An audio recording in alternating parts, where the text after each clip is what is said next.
of sacrifice, courage, and unyielding devotion to Kenya's democratic renewal.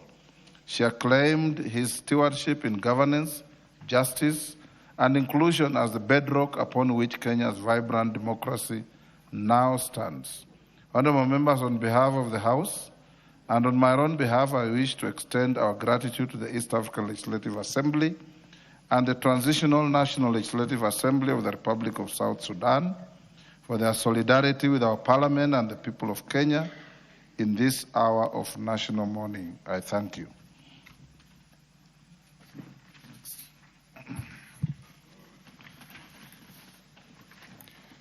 Order number 3, messages. Order number 4, petitions. Order number 5, papers. Majority Leader.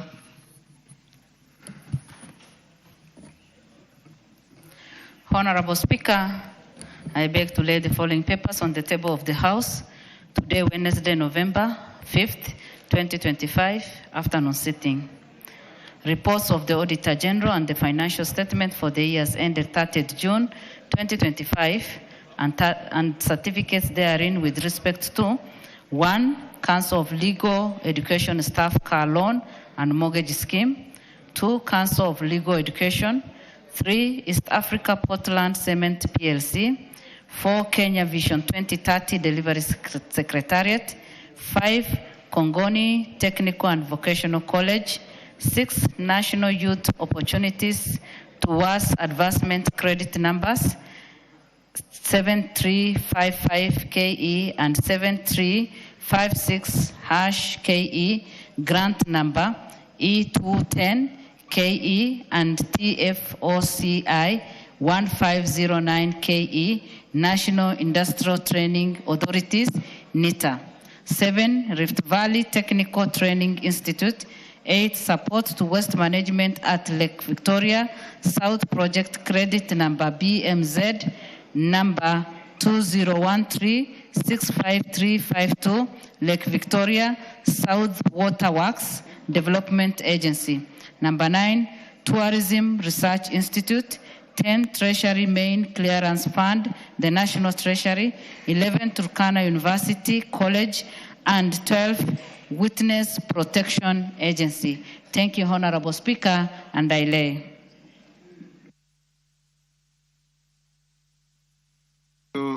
Honorable Naomi, Chairperson, Select Committee on Regional Integration.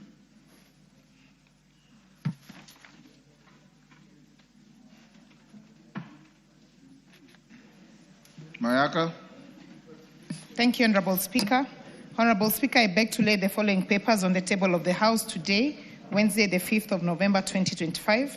Reports of the Select Committee on Regional Integration on number 1, its consideration of the amendment to Article 24(2)A of the Protocol on the Establishment of the East African Community Customs Union, and number 2, an inspection visit to the East African Science and Technology Commission, Rwanda, and the East African Health Research Commission, Burundi. I thank you. Thank you, Irene. Chairperson, Select Committee on Member Services and Facilities. Bashagwa. Thank you, Mr. Speaker. Honorable Speaker, I beg to lay the following paper on the table of the House today, Wednesday, 5th November 2025. The report of the Select Committee on Member Services and Facilities on a standing visit to the National Assembly of Zambia from 24th to 30th November 2024. I thank you. Thank you. Next order. Order number 6, notices of motion. Mayaka. Thank you, Honorable Speaker. Honorable Speaker, I beg to give a notice of motion for the following motion. To give notice of the following motion, that this House adopts the report of the Select Committee on Regional Integration on its consideration of the amendment of Article 24(2)A of the Protocol on the Establishment of the East African Community Customs Union, laid on the table of the House on Wednesday, the 5th of November, 2025, and pursuant to the provisions of Section 3 and 8 of the Treaty Making and Ratification Act, Cap 4D, approves the ratification of the amendment of Article 24(2)(a) of the Protocol on the establishment of the East African Community Customs Union. I thank you. I have a second. Next. You have a second one? Go ahead. Honorable Speaker, I beg to give notice of the following motion, that this House adopts the report of the Select Committee on Regional Integration on its inspection visit to the East African Science and Technology Commission in Rwanda and the East African Health Research Commission in Burundi, laid on the table of the House on Wednesday, 5th November 2025. I thank you. Next. Order number 7, questions and statements. Member for Kajiado North.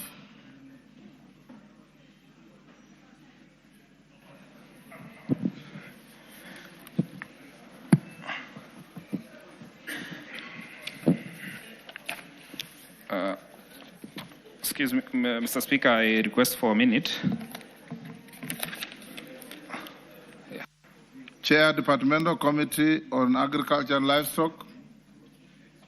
Dr. Mutunga, I thought I saw you here. You have a statement?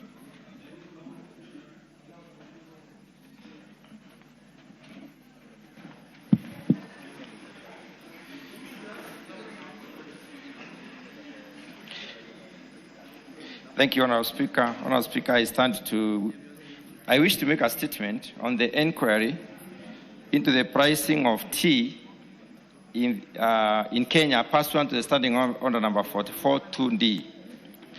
Honourable Speaker, the Departmental Committee on Agriculture and Livestock has resolved to conduct an inquiry into the pricing of tea in Kenya as a result of complaints raised by the Honourable Members of Parliament from factories in the west of the Rift Valley, alleging that tea factories from their region have been paying farmers lower bonuses in comparison to those from the east of the Rift Valley. Additionally, farmers from the west of the Rift Valley have protested, and some have uprooted their tea plantations, citing low tea prices and bonuses. The issue of tea pricing in the country has been a subject of debate in this House, hence the decision by the committee to urgently look into it. Honourable Speaker, the tea sector is the third leading foreign exchange earner in Kenya, supporting over 600,000 farmers, smallholder farmers, and several other persons along the tea value chain. The sector has, however, been faced by a myriad of challenges, among them delayed payments for farmers and low and unsustainable prices. The challenges have been as a result of fluctuations in global tea prices, higher production costs, and challenges associated with accessing the market. The inquiry seeks to look into the pricing structure and dynamics of the Kenya's tea industry, identifying gaps in the sector, and propose policy, institutional, and market reforms that need to be made in the industry for its sustainability. The purpose of the inquiry. The purpose of this inquiry is to carry out a comprehensive review of the system of tea pricing in Kenya and evaluate its effectiveness, fairness, and sustainability. The committee will then make recommendations that will ensure that all value chain players operate within a framework that will maximize value for all stakeholders. Honourable Speaker, the specific objectives of this inquiry include to identify how the pricing of tea in Kenya is done, to establish why tea prices from the east of the Rift Valley are higher than those from the west of the Rift, to determine why operational costs incurred by factories in the west of the Rift Valley are higher than those incurred by factories east of the Rift, to identify gaps in the institutions, to identify gaps in the institutional and regulatory framework in the tea sector, and also establish inefficiencies leading to low returns to farmers. The scope of the study. In conducting the inquiry, the committee will carry out an analysis of tea sector value chain by mapping out the tea value chain from pre-production, production, collection, processing, marketing, auction, retail, and export. The committee will also identify the points at which pricing of tea is done and the determinants, and assess the flow of information and decision-making in relation to setting the prices. The committee will further review the roles of the Tea Board of Kenya and KTDA by analyzing the legal framework governing the marketing, auction, and export of tea to identify overlapping roles or policy gaps that hinder effective price regulation. Additionally, the committee will also examine tea auction process and alternative marketing channels. It will also assess the competitiveness of Kenya's tea in comparison to global producers like Sri Lanka, India, Malawi, and closer to us, we will look at the Rwandese tea and Ugandan tea. Further, the committee will examine the cost of inputs, that is fertilizer, transport, labor, and so on, and analyze factory and export profit margins and identify inefficiencies along the value chain. Farmer payment structures will be analyzed. The bonus system will also be analyzed, and deductions will also be investigated by the committee. The committee will then propose ways of improving pricing, transparency, and accountability, and suggest the value addition, diversification, and innovation strategies. Methodology is very brief, Honourable Speaker. The committee intends to use the following methods to get information on the inquiry: review of documents, the acts of parliament, policies, regulations, reports from agencies, and other relevant documents. The committee will also, sorry, I'm reading from my phone and people are calling. Let me just... Mutunga, wind up. Yes, I want to. There are very many calls. Your gadget is failing you. The calls are coming in multiples. When you are reading a statement on your phone, you bar incoming calls.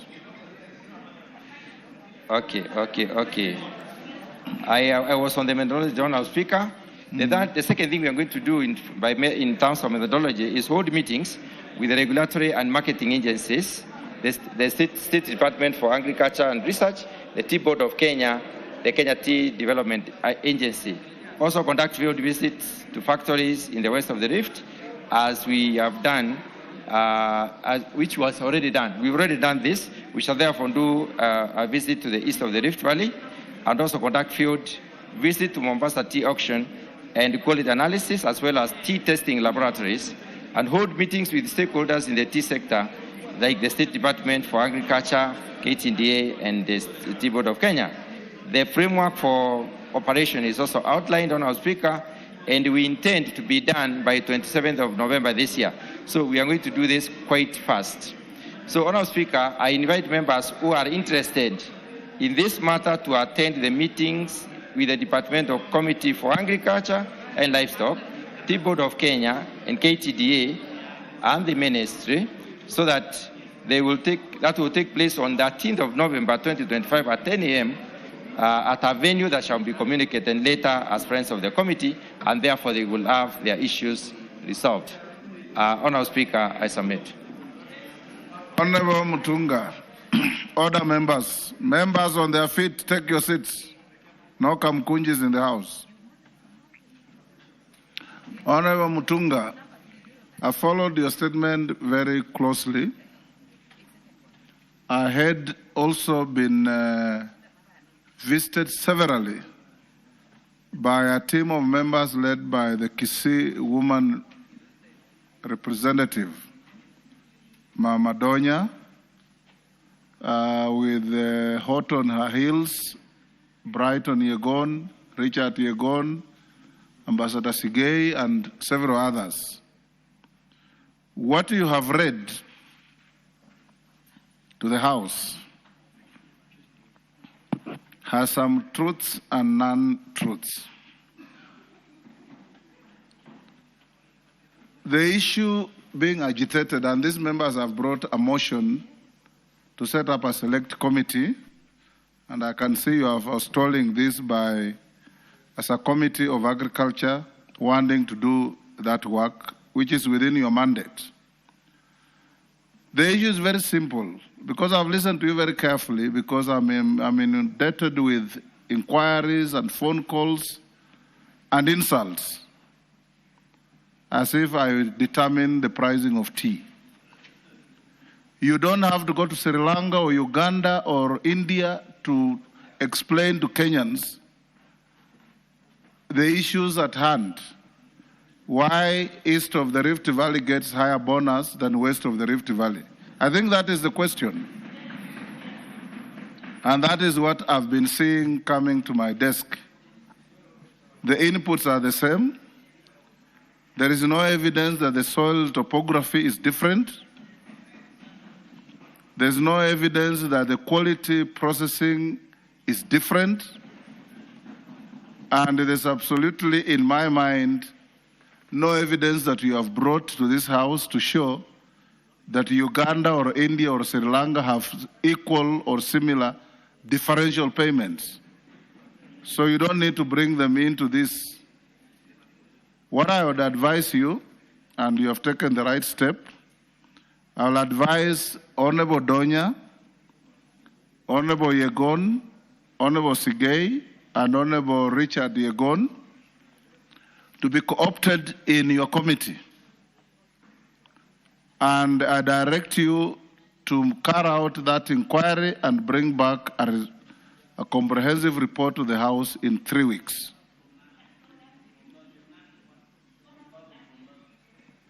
What are you? Yes, Marian Kaitanye.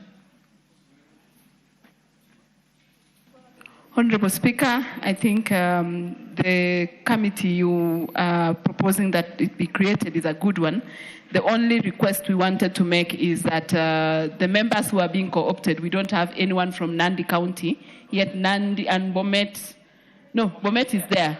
So some areas of Nandi and I think other areas that have been left out. If the list can be conclusive to have representation in every county that grows tea, especially in the west of Rift. Thank you.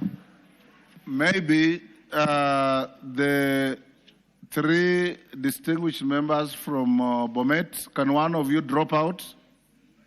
Sigei, you drop out on account of seniority. Leave Brighton and Richard. Brighton is a member of the Agriculture Committee. Okay, fine. Then we'll have the issues east and west of Rift Valley, so don't bombard me with counties. It is east and west of the Rift Valley. That is what Mutunga said, and that is what I've been seeing. So from Nandi County, Melia and Marianne agree one of you to be co-opted. Marianne. Kisi Nyamira, you are the same ecosystem. Donya is there. She will represent all of you so that you can be able to, in 3 weeks, bring this unhelpful competing interests to a conclusion. No going to India, no going to Sri Lanka, no going to Uganda. We have no evidence that they have the same practices. Yes. Yes, DK? Thank you, Speaker. I'm rising on the ruling that you have given that I'm also in the Agriculture Committee, and listening to my chairman, which he had given a direction that the Committee of Agriculture handles the issue. But now that there is a co-opting, maybe the clarification is, will the co-opted members have a vote like the members of the Agriculture Committee, or they will be appearing as the friends of the committee? Whether you vote in the committee or not, the report will come to the House, and it will be a property of this House. And we are not looking for a majoritarian decision. We are looking for a fair decision. on how to handle our tea farmers. You can gang up as a majority and vote one way or the other. That will not solve the problem. We want a fair, clear explanation that can satisfy members of the public as to why we have got these differentiated payments. Yes, Mutunga? Honourable Speaker, I think I've been misunderstood. Honourable Speaker, I did not say we will go to any of these countries. Take your seat, Mutunga. Information. Take your seat. I've been here long enough to understand when you mention those jurisdictions, the next day will be a letter to my desk to allow you to go there. I am forestalling that I'll not allow you to go to study Uganda or Sri Lanka or India. Gogoyo. Thank you. Thank you, Mr. Speaker. Honorable Speaker, pursuant to the provision of Standing Order 43, I rise to make the following statement regarding the implementation of the proposed privatization of Kenya Pipeline Company. Honorable Speaker, it is recalled that on the 29th of July 2025, Cabinet approved the privatization of Kenya Pipeline Company, and on the 1st of October 2025, the National Assembly approved the proposal as part of the government broader privatization program under this plan. Up to 65% of government shareholding in Kenya Pipeline is to be offered to the public through Nairobi Securities Exchange before 31st of March 2026.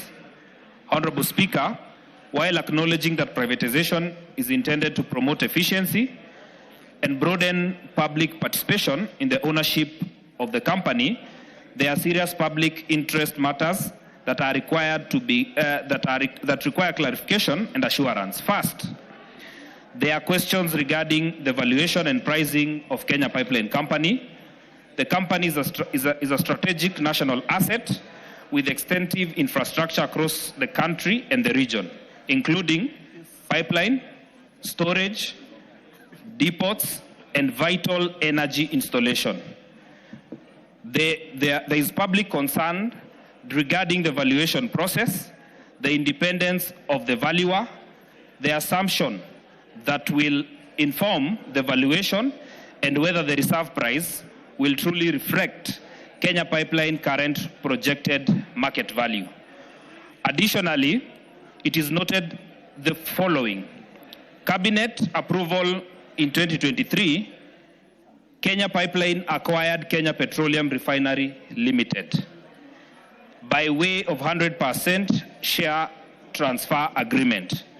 This essentially puts Kenya Petroleum Refinery Limited as a subsidiary of Kenya Pipeline Company. However, there are concerns on the transparency and public participation in the process of acquiring Kenya Petroleum Refinery Limited by Kenya Pipeline. Lack of documentation relating to the merger of Kenya Pipeline and Kenya Petroleum Refinery Company, and the non-disclosure of material facts during the submission of sessional paper on privatization to this National Assembly on Kenya Pipeline. Given the central role that Kenya Pipeline and Kenya Petroleum Refinery in the transportation and storage of refinery and petroleum products in the country, the public deserve clarity on how the privatization will affect service delivery, fuel pricing, and energy security. Honorable Speaker, there are also national security and strategic assets, considering that Kenya Pipeline Company infrastructure is designated as critical under the Energy Act, and it has control and has implications for national energy security and emergency response capacity. There is therefore need to explicitly guarantee the national interest will not be compromised through the ownership or management changes. Honorable Speaker, this matter goes to the heart of transparency, accountability, and oversight role of the National Assembly on public process. the people of Kenya deserve an assurance that no strategic public agency is being privatized without full disclosure, proper valuation, and the oversight by this House. Honorable Speaker, there is need for the House to extensively deliberate on the emerging issue regarding the privatization exercise, including matters relating to 1, the value process and independent experts engaged in the Kenya Pipeline and Kenya Petroleum Limited merger.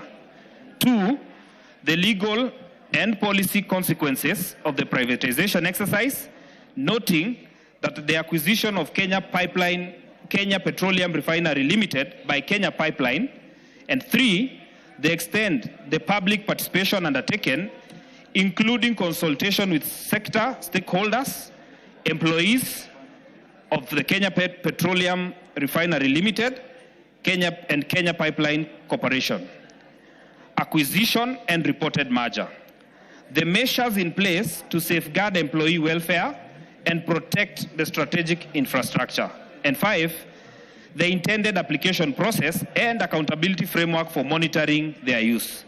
It is on this background, Honorable Speaker, that I am seeking the leave of the House for the establishment of an ad hoc committee to comprehensively consider all the matters noted therein and relating to the acquisition of the reported merger of Kenya Petroleum Refinery Limited and Kenya Pipeline Company, and the proposed privatization of Kenya Pipeline Company, and report back to the House in line with the standing orders. This will ensure that the concerns raised are addressed, and even the government seeks to institute operational efficiency in the management of the state-owned corporation, which we fully support. With that, Honorable Speaker, I seek the leave of the House. You know what it means to seek leave of the House? Have you looked at your standing orders? Kogoyo? Yes. You know what it means to seek leave of the House? Okay, let me continue mentoring you. When you want to seek leave of the House, you either enjoy the sympathy of the Speaker or your request is supported by at least 5 members.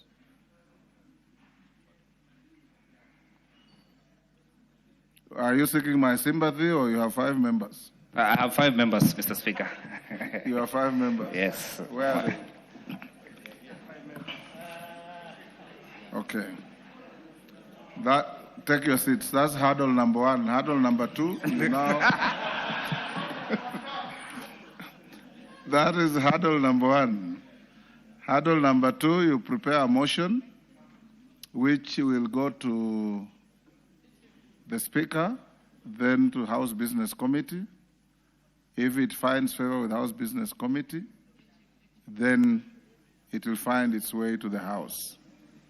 So you have gone step 1. It's up to you to navigate the rest. GK, the chairman of Roads.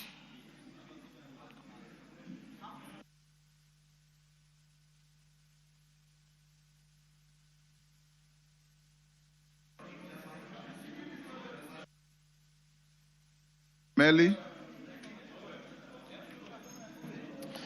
Thank you, Honorable Speaker. Honorable Speaker, pursuant to the provisions of Standing Order 44(2)C, I rise to request for a statement from the Chairperson of the Departmental Committee on National Security and Administration regarding the disappearance of Honorable Shadrach Maritim Cherwon from Tindred constituency. Honorable Speaker, Honorable Maritim was reported missing on 27th of October and was last seen on CCTV footage about 6:02 a.m. in Elred's Unity area, having left his residence for a morning run. The matter was reported at the Langas police station, and since then his family and community members have been searching for him without success. Honorable Speaker, it is of particular concern that Mr. Maritim had earlier on, 25th of January 2025, recorded a statement at Songo police station concerning threats to his life. Despite this, no adequate protection or preventive measures appear to have been taken by the relevant security agencies. In view of the gravity of this matter, I request the chairperson of the Departmental Committee on Administration and National Security to address the following. 1, provide a comprehensive update on the status of the investigation into the disappearance of Honorable Sharadak Maritim Cherwon. 2, explain the steps being taken by the Ministry and the relevant security agencies to trace the whereabouts of Maritim. 3, clarify the actions taken and investigation undertaken on the report of the threats to his life at the Songo police station. And 4, outline measures being implemented to safeguard individuals who have reported threats to their safety, particularly public officials and community leaders. I thank you, Honorable Speaker. Where is the Chair Security? Yes, Major Azo. Can you bring a response next week on Wednesday? Thank you very much, Mr. Speaker. We'll do so. Thank you. Honorable members, before we invite the Chair Rhodes, allow me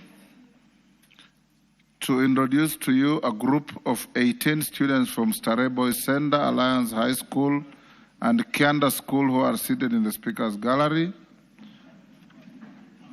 The students are in Parliament for a period of 2 weeks on a voluntary service scheme. This gives them an opportunity to give back to the community by providing voluntary services to various organizations through the school holidays. Honorable members, on my behalf and that of the National Assembly, I wish the students a good stay and positive experience in the service of the nation in this Parliament. Thank you. GK. Honorable Owen Bayer, we task you and the Chair of Rhodes to bring a statement. The Chair of Rhodes is here. I believe he is carrying a collective responsibility. Is he? Yes, Honorable Speaker, we've been in touch with the Cabinet Secretary, and we have a comprehensive report. And I think through the chairman. Through the chairman, for which he will deliver that. Can we hear the comprehensive report? Honorable Speaker, thank you. Honorable Bashir yesterday requested to know why Kera's allocation to constituencies, that is 22 and 10% allocation, has been reduced from 62 million per constituency to 36 million as per the circular sent from KRB to regional offices. Honorable Speaker, you directed that we engage the minister, and we have done that, so that today we held a meeting with the Cabinet Secretary and the Principal Secretary, and it has been agreed that that letter be withdrawn, which has already been done, which has already happened. We've also agreed that the balance is that for financial year 23-24, 24-25 be cleared by or within this week. That is not later than 7th of this month, Friday this week. Honorable Speaker, we've also agreed that the Cabinet Secretary will appear before Parliament, of course, through your invitation, to explain to members why that letter indicated a reduction, and whereas members were expecting an increment in that allocation. Honorable Speaker, we will get a comprehensive response or report from the Cabinet Secretary because we've just concluded that meeting. Thank you, Honorable Speaker. Honorable Chair, if he has climbed down and withdrawn the letter, and you go back to the status quo ante, then there's no need to invite him. What is left is for you as the Oversight Committee to ensure implementation on the timelines you have been given, that by Friday this week, there is action. If there is action, it purges all wrongdoing, it purges all transgressions. And we can only invite him here for something else.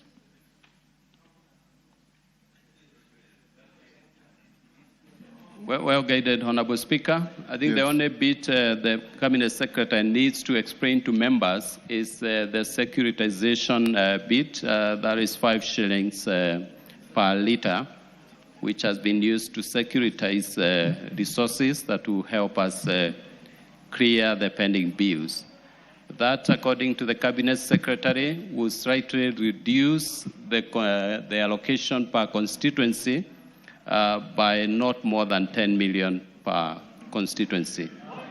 I would urge Your Honorable Speaker, request you to invite the Cabinet Secretary to explain why we need to accept that reduction.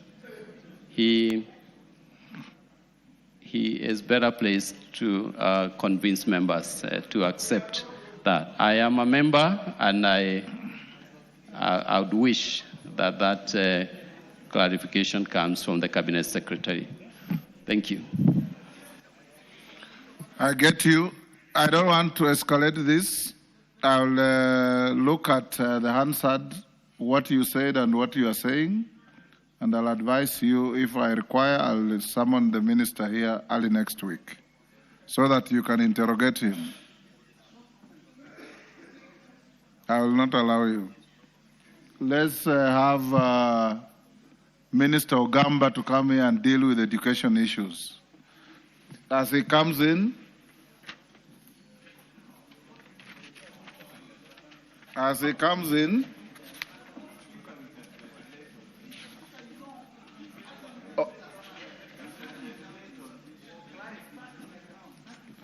Order, Honorable Robert Mbui. Honorable Kariuki has said that the circular that was taking away money has been withdrawn. He has also said that all the monies that are pending will be disbursed by Friday. Friday is day after tomorrow.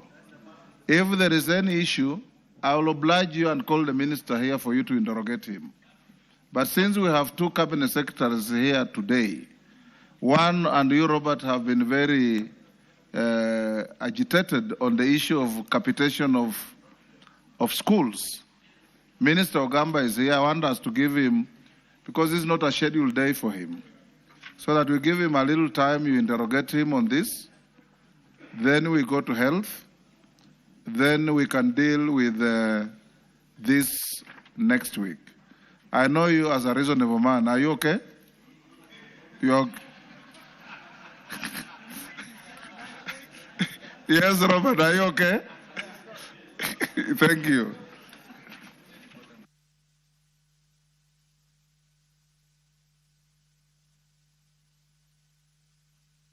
Let's dispose of orders 8, 9, and 10 for putting questions.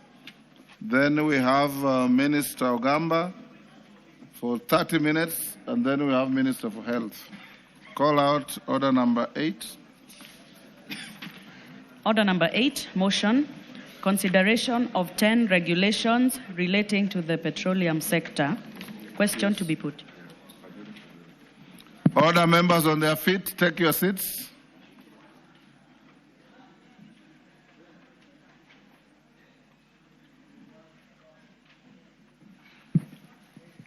Honorable members, I'll now put the question at order number 8, which is that this House adopts the report of the committee. Order. Hillary, you walk in and there is disorder. Let's be orderly. That this House adopts the report of the Committee on Delegated Legislation on its consideration of 10 sets of regulations relating to the petroleum sector laid on the table of the House on Thursday, 16 October 2025, and pursuant to provisions of Section 18 of the Statutory Instruments Act, Cap 2A, and Standing Order 210-4B, annuls in entirety the following regulations. 1.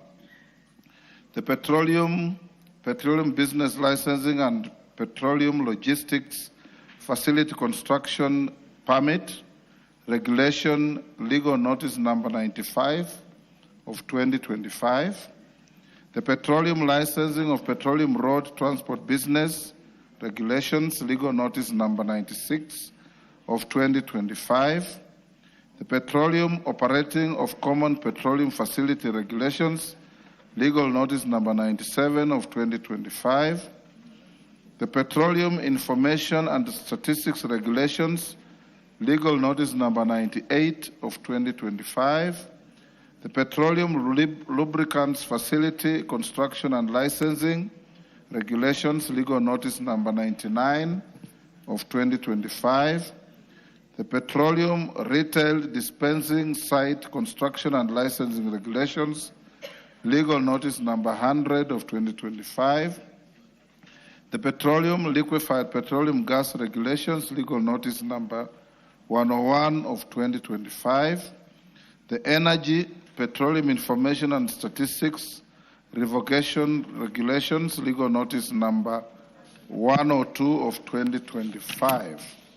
The Energy, Retail Facility Construction and Licensing Revocation Regulations, Legal Notice number 103 of 2025.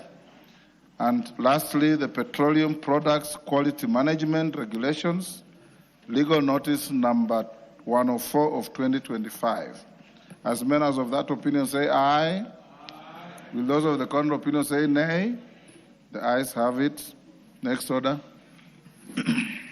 Order number 9, motion. Report of the Committee of the Whole House on its consideration of the Pyrethrum Repeal Bill, National Assembly Bill number 40 of 2024. Question to be put and third reading. Members take the nearest seats.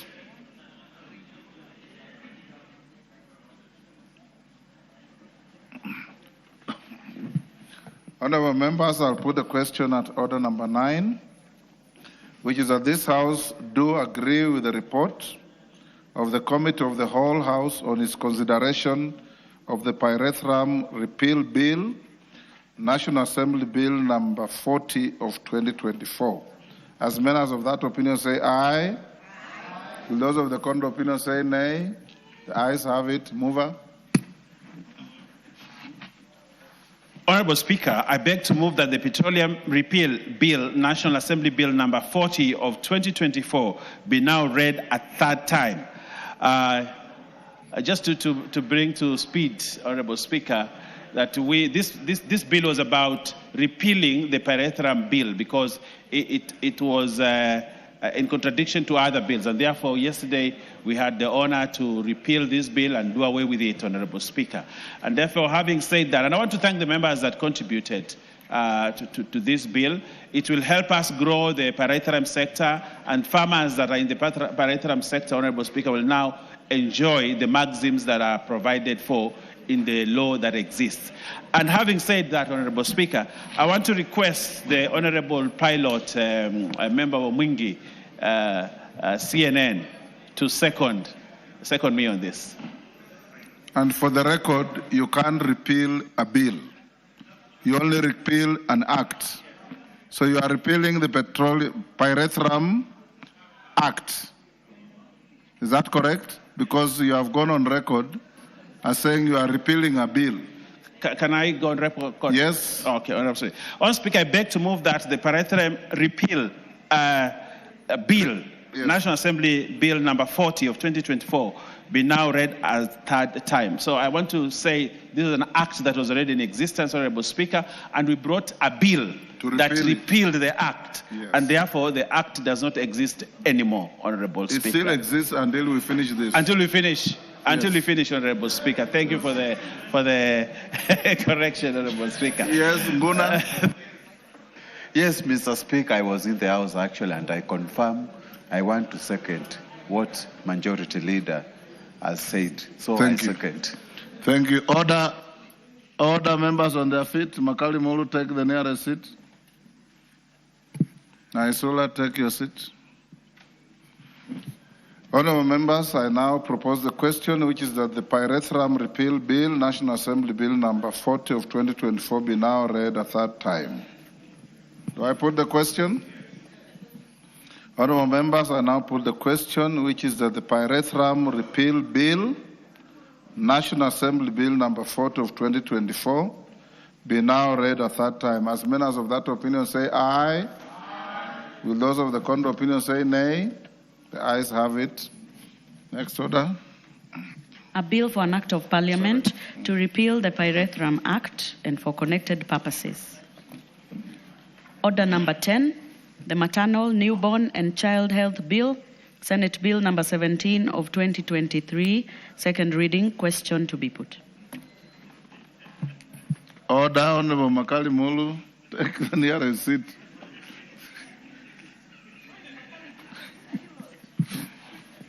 Honorable members, I now put the question at order number 10, which is that the Maternal, Newborn and Child Health Bill, Senate Bill number 17 of 2023, be now read a second time. As many as of that opinion say aye. Aye. Will those of the contrary opinion say nay? The ayes have it. A bill for an act of parliament to provide for a coordinated system for the provision of quality maternal, newborn and child health services, to provide for response to maternal and child morbidity and mortality in the country, to provide for a healthcare system that facilitates the attainment of health rights for mother and child and for connected purposes.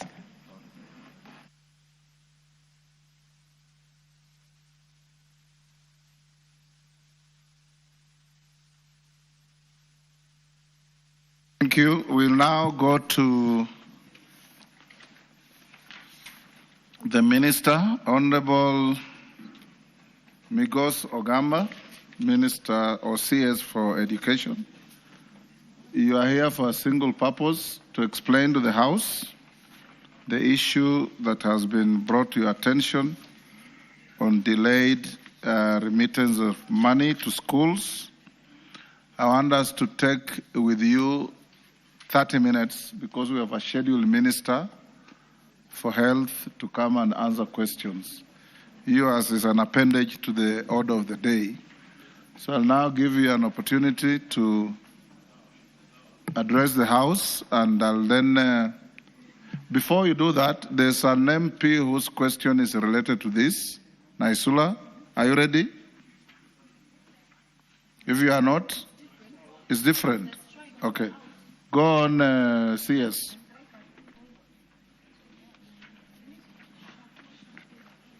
Yours was about strikes, which has been called off. Okay. Go on, Minister.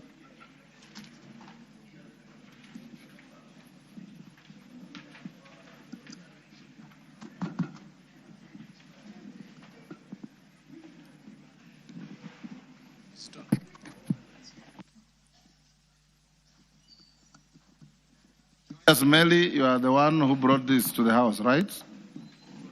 The issue being responded to. Yes. Thank you, Mr. Speaker. Thank you, honorable members. There was a question on strikes, and I wish to bring to the attention of the House that that strike has now been called off.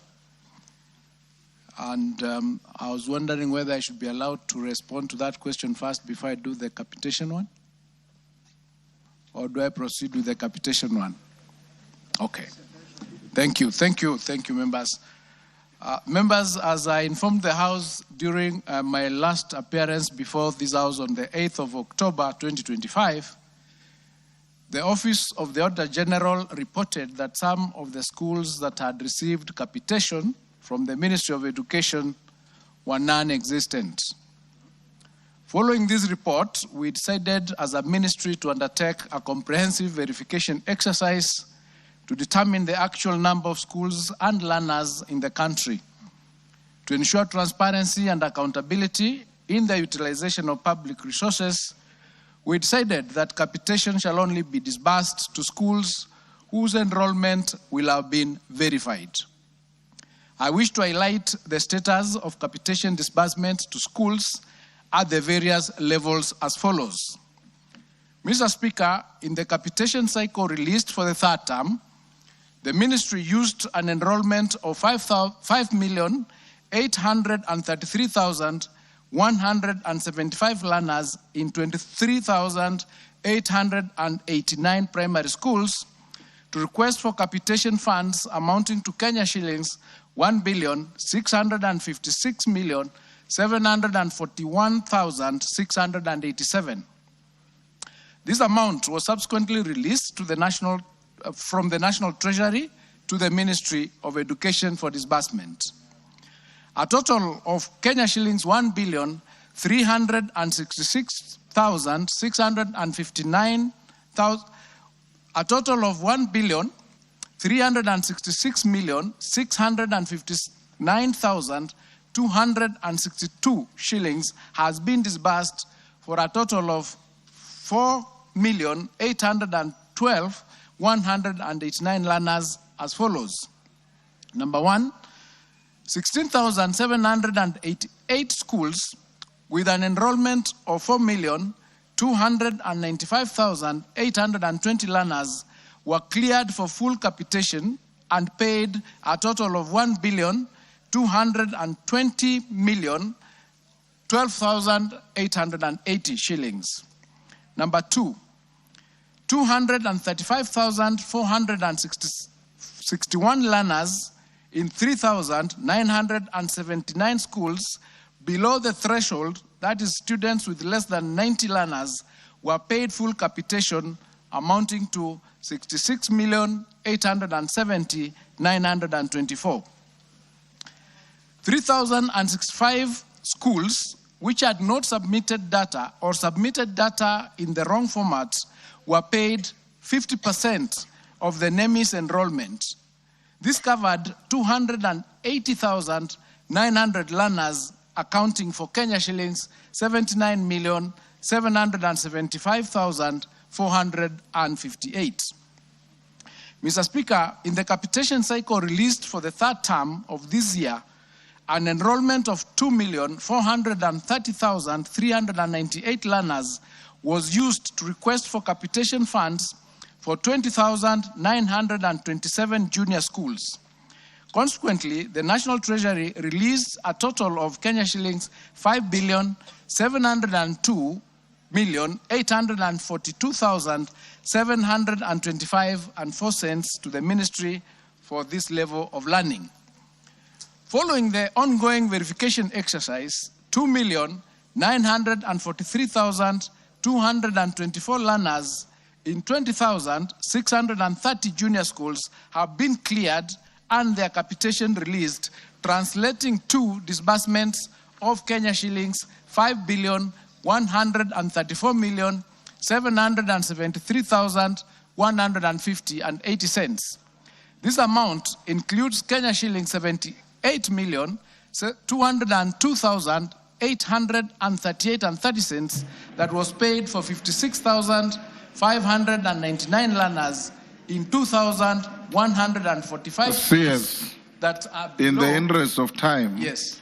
when you are talking of 5 billion, just say 5 billion. Okay. If you are talking of 78 million, don't go up to 30 cents, just say 78 million. Well noted, Mr. Speaker. And thank you for that guidance. So there was that was paid to 56,599 learners in 2,100 schools that were below the threshold, and that is learners or schools that had students that are below 45 in number. This also includes 122 million paid for 118,000 learners in 934 schools that were paid 50% capitation based on NEMIS enrollment. The 934 schools are still awaiting verification and clearance, and the delays on verification have been caused by non-submission of data, late data submissions, and errors in data capture by the respective institutions. Our field officers are currently working with the institutions to ensure that the urgent submission of accurate data is done. Mr. Speaker, for secondary schools, the ministry received the sum of 10.3 billion Kenya shillings for capitation for third term. This was based on 3.3 million learners in 9,550 schools. The verification exercise for secondary schools is complete. Following the verification exercise, an enrollment of 3.2 million learners has been cleared, resulting in the disbursement of 10 billion Kenya shillings. Out of the total of 9,550 schools that were processed, 9,540 schools have been funded, while 10 schools have been closed down for having no learners. The following schools have closed down, and I've done a list. They are Kiria Secondary School in Nyandarua, Dr. Mashage Maheto in Migori, Ragia Forest High School in Kiambu, Muwandi Mixed School in Kirinyaga, Friends Bulovi in Kakamega, Luiwat High School in Baringo, Ngamba School in Moranga, Sintankara Secondary School in Narok, Majmazuri Mixed Secondary School in Baringo, and Father Leo Staples Girls in West Pokot. Mr. Speaker, the amounts that have been disbursed to various levels of basic education are as follows. For the free day secondary school, a total disbursed of 10 million. For free day junior school, a total of 5.1 billion. Free primary education, a total of 1.7 billion, making the total disbursed of 16.5 billion Kenya shillings. The undisbursed amount from that verification exercise to date stands at 1.2 billion. As a ministry, Mr. Speaker, we are keen to clean our data and to make sure that all resources allocated to us are utilized for the right purposes and in an accountable manner. Our aim is to ensure that the resources we ask for and the decisions that we make on the use of these resources is based on accurate data that is verifiable and evidence-based. This will support all of us to achieve optimal utilization of the limited resources available. I submit.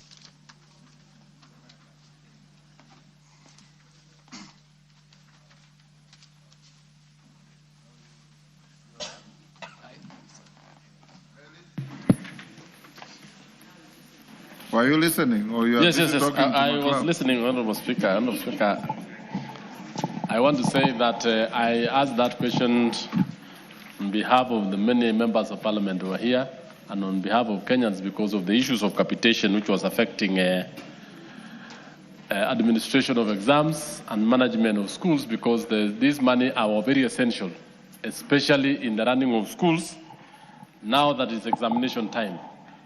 Honourable Speaker, you'll note that the verification exercise came in when it is actually the tail end of that term, which is a very crucial time for assessment. And many of the schools do not get money from parents. They depend on government capitations.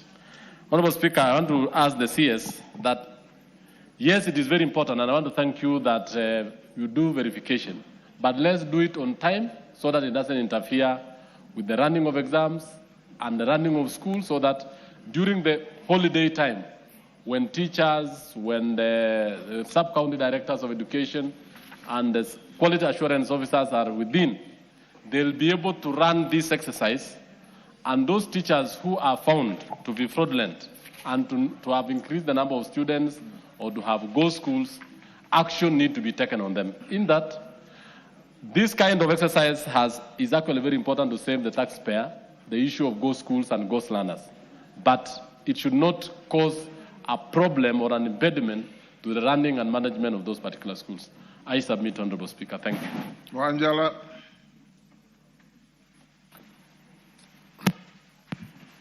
Thank you, Mr. Speaker.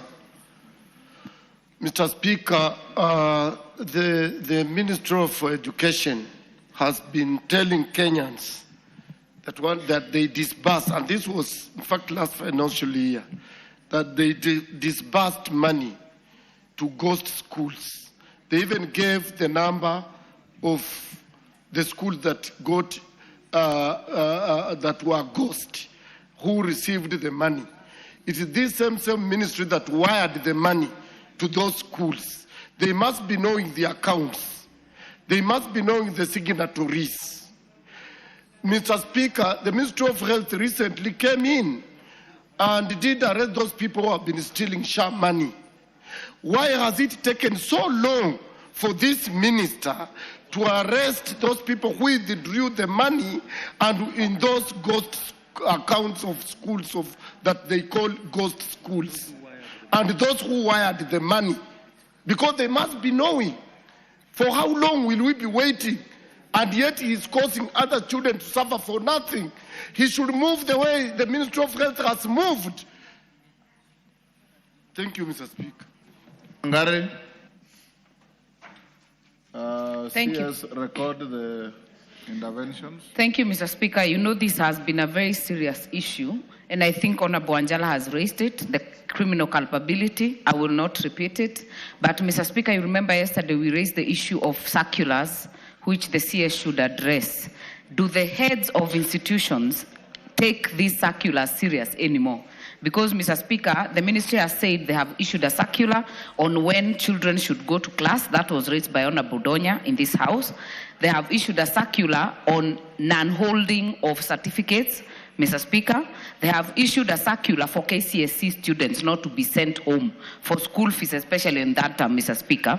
So maybe they can tell us how binding are these circulars to the heads of institutions. And finally, Mr. Speaker, the ministry should consider giving a guidance or regulation in terms of retiring head teachers and principals that leave schools with debt, Mr. Speaker. Because nowadays, Mr. Speaker, you find a principal has been promoted at 58 years or 59. They do whatever they do and leave that school toiling in debt after they exit, Mr. Speaker. So maybe that's something they can consider. As a matter of interest, honorable members, I'll give you an opportunity. What you need to tell the House and the country, you are the custodian of public interest in the ministry. You license schools. Children go to standard 1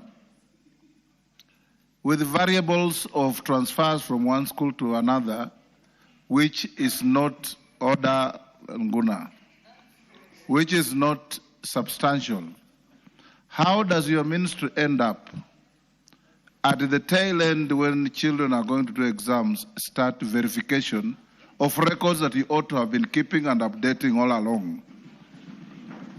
And how do you wire money to ghost schools when you license legitimate schools, you keep their records, you give them leadership in terms of head teachers, and you post teachers there?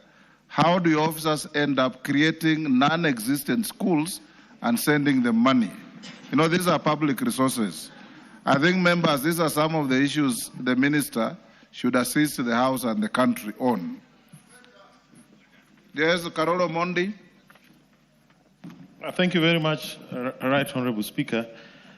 I saw a news item yesterday that school fees have been increased and standardized across the country at 53,000 per student,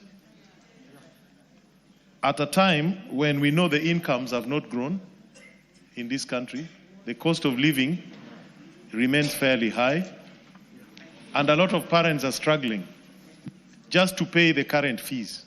I was wondering if the minister could explain to this House what informed this decision and why it is so necessary at this particular time, and whether there's room to review it. And maybe if also the chairman, Education Committee, if they were aware of this increment at all and what they said about it. Thank you, Honorable Speaker. Mandazi. Honorable Mandazi. Yeah, thank you, Honorable Speaker. While we speak about the ghost schools, there are schools, and in particular to Chepalungu constituency, which are existing. They've been given documents to proceed and domicile junior secondary schools. Yet, the officer in charge of education in my sub-county has refused to give them an okay to open an account so that you can transfer money. This is a matter that has affected learning in the 11 schools, and I have severally reminded the relevant persons in the ministry to act about the same, but they have failed. And up to date, the schools that I'm talking about, the 8 teachers in these particular stations have called parents to ask them to transfer students to the neighboring schools. This is an issue, Speaker, that has really affected the people and the students who are from this particular school. Thank you. Robert Mbui. Thank you, Mr. Speaker. Mr. Speaker, I think this CS needs a little bit of caution, Mr. Speaker, because I sit in the Committee of Delegated Legislation. This is one ministry that is continuously and constantly giving circulars which actually have the effect or force of law and does not come through Parliament. Yesterday, as a committee, we invited the CS to come before us so that he could be able to explain to us why would the ministry decide that in third term that no parent can visit their children in school, especially those that are in boarding, yet all the parents that have children in day school, every day they are with their children at home. So we invited him to come and explain that circular. And Mr. Speaker, we got a very interesting response. He said he's invigilating some exams, I don't know in which part of the country. Mr. Speaker, the issue of exams has to stop becoming an excuse for the minister, because if there's exams going on, there are teachers that are supposed to supervise and invigilate exams. There are police officers who are supposed to provide security. The whole government cannot be going up and down pretending to be supervising exams. So, Mr. Speaker, I think it is important that the minister respects this house and stops issuing circulars that have the force of law, because Article 94, Part 5 says that it is only this house that can make law. Thank you, Mr. Speaker. Gishimu? Oh, Taitumu, sorry. Taitumu? Okay, thank you, Mr. Speaker, for this opportunity. Verification of students in all schools across the country, I being a teacher, is a continuous exercise. Every month, the managers of schools forward the data of the students or the learners in their respective schools. I'm asking the minister, how do you harmonize, particularly the enrollment in first term and the enrollment in third term? Because enrollment in the first term do soar, it goes up, and in third term, due to other forms of attrition dropping, the enrollment goes down. What do you do to make sure that you don't disadvantage the end teacher? Because your management is giving a lot of error to the managers of the institutions, because some of the schools were receiving money as late as yesterday. It is ridiculous, Mr. Speaker, to say that they are dealing with the Auditor General's report. If the Auditor General did not indicate, does it mean that the ministry does not have records to know when they should wire money to the schools and whether they are sending the right amount to the right schools without the report from the Auditor General? Minister, can you respond to those? Then we'll do one last round and we'll release him. Thank you, Mr. Speaker.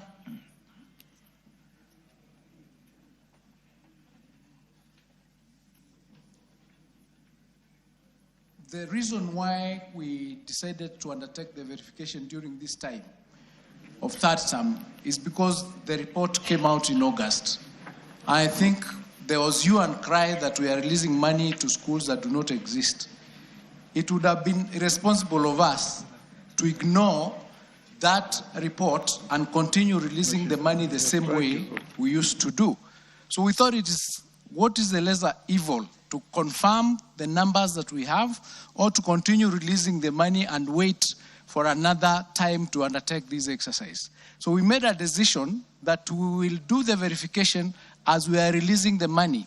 The money was not held permanently. Every day when we completed the verification exercise, resources to those schools were released so that the schools do not suffer.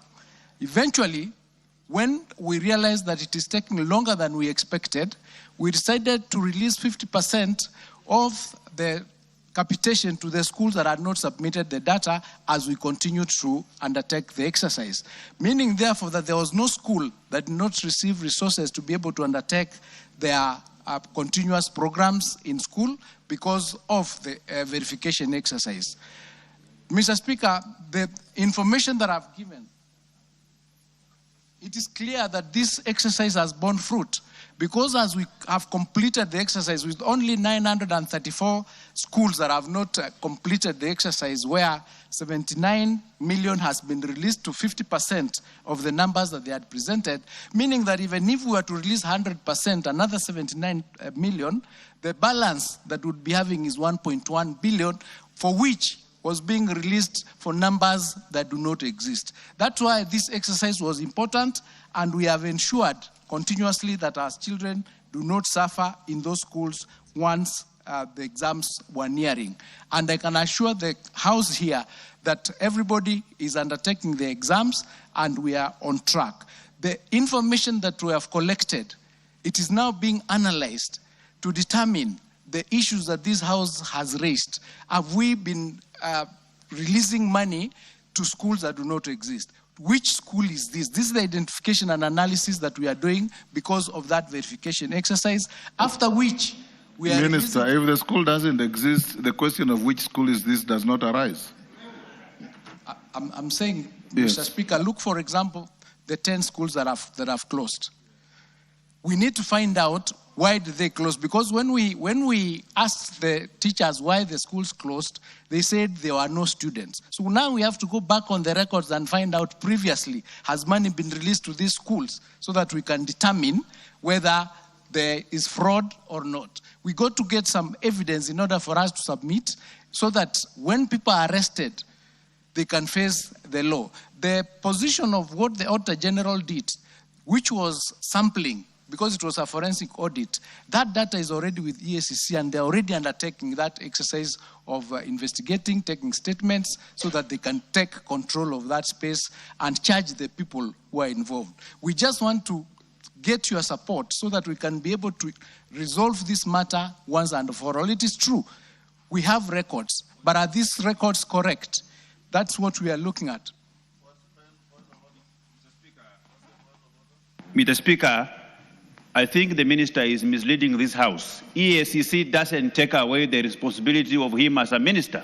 The fact that EACC are handling those files, it doesn't make that he should take actions on his officers from his ministry who wired the money. He doesn't have to wait the report from the EACC.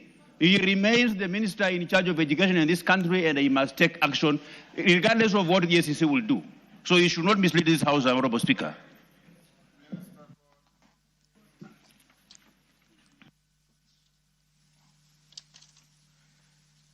The criminal culpability that we are talking about, that can only be undertaken by the investigative agencies. We would be able to take administrative action on the officers we find culpable, and then we hand them over to the investigative agencies to undertake the criminal process.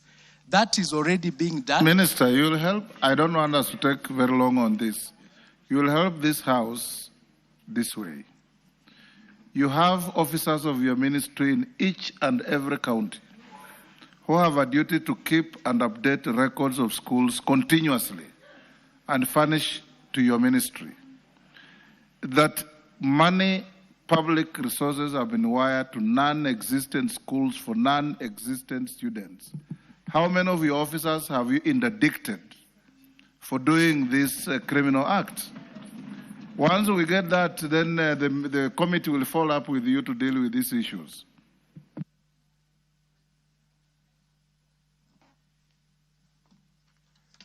Based on the verification exercise that we are undertaking, we've not interdicted anybody because we've not completed the analysis of the exercise, as I've indicated.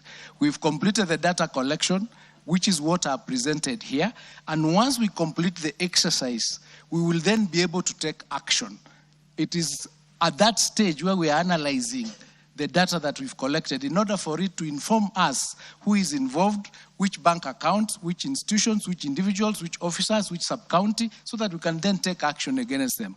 We can't take action against anybody based on the data that we have now because we've not concluded the exercise. That is the reason, Mr. Speaker. Yes, Meli.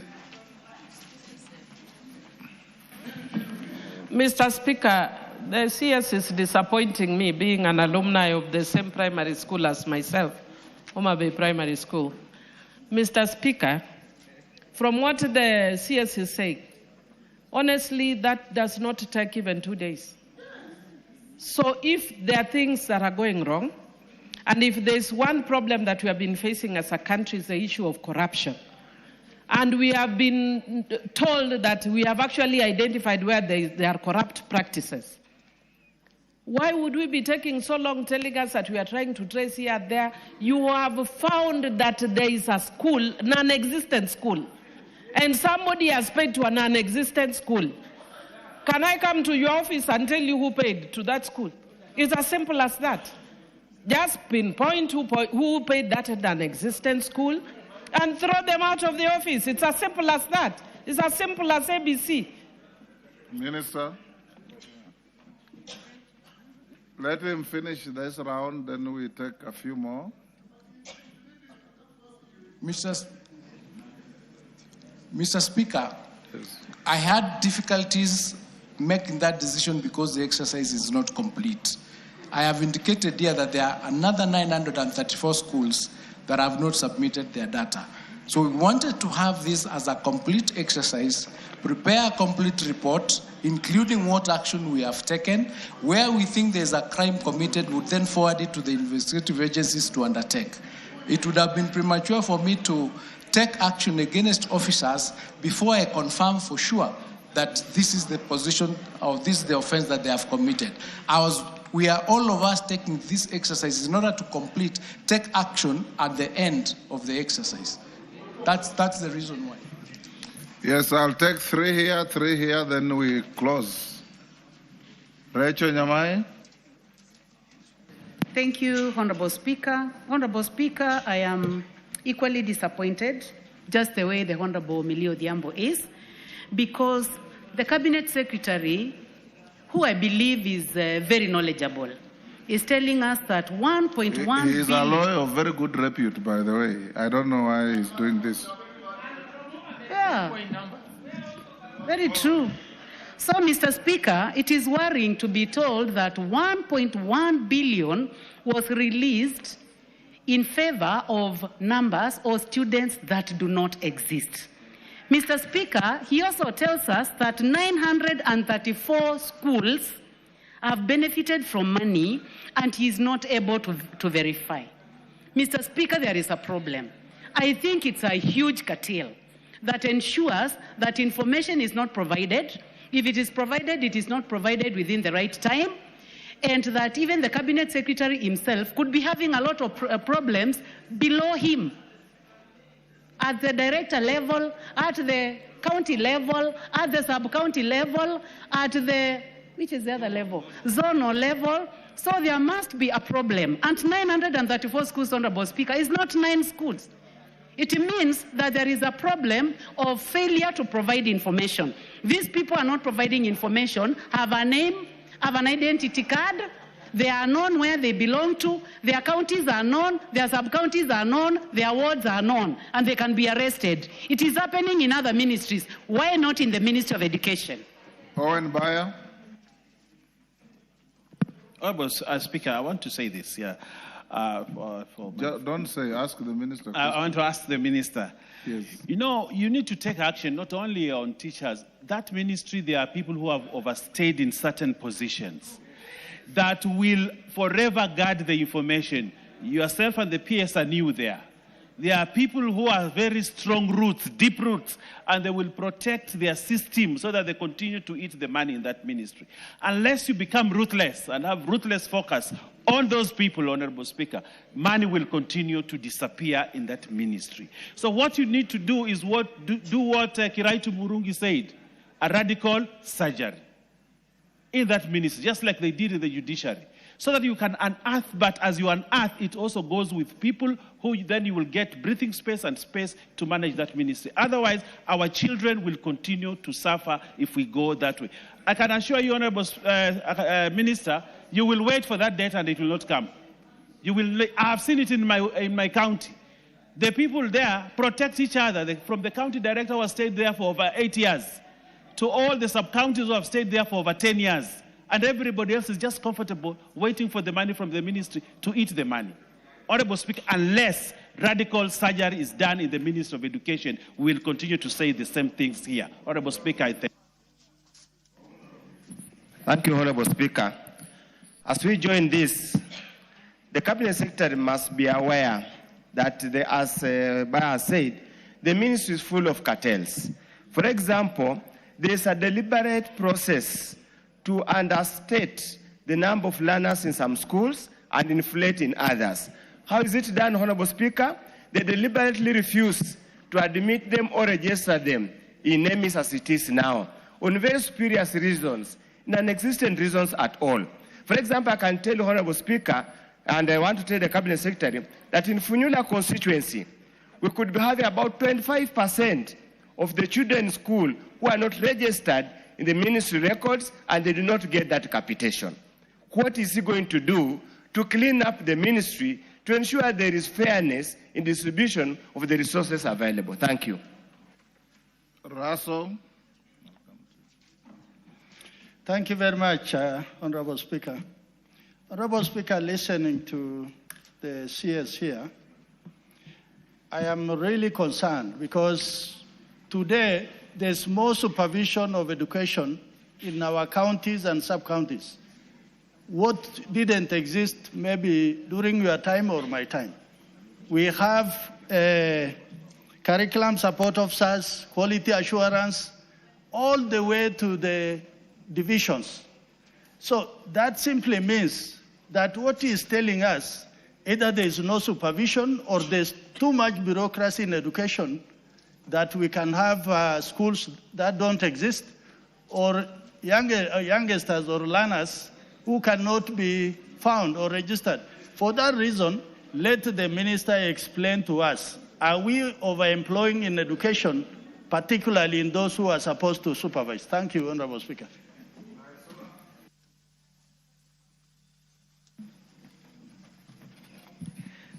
Mr. Speaker, I had requested your indulgence on a different question.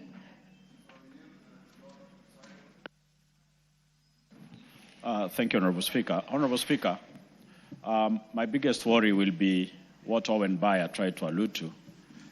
How long do the county education directors and sub-county education directors stay in one station? Because, Honorable Speaker, that is where the cartel has its roots.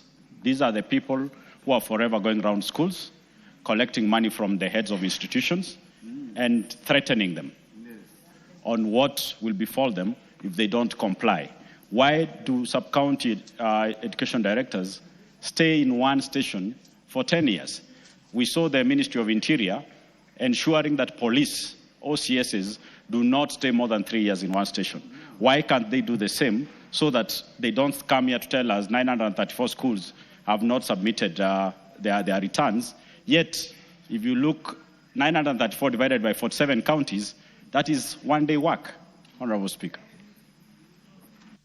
Thank you. Alice. Thank you, Honorable Speaker. Mine wanted to ask the Cabinet Secretary, why don't you come back here when you have all the information instead of giving us excuses because we were here and we represent the people back at home? When you come with half-baked information, you're not helping this House.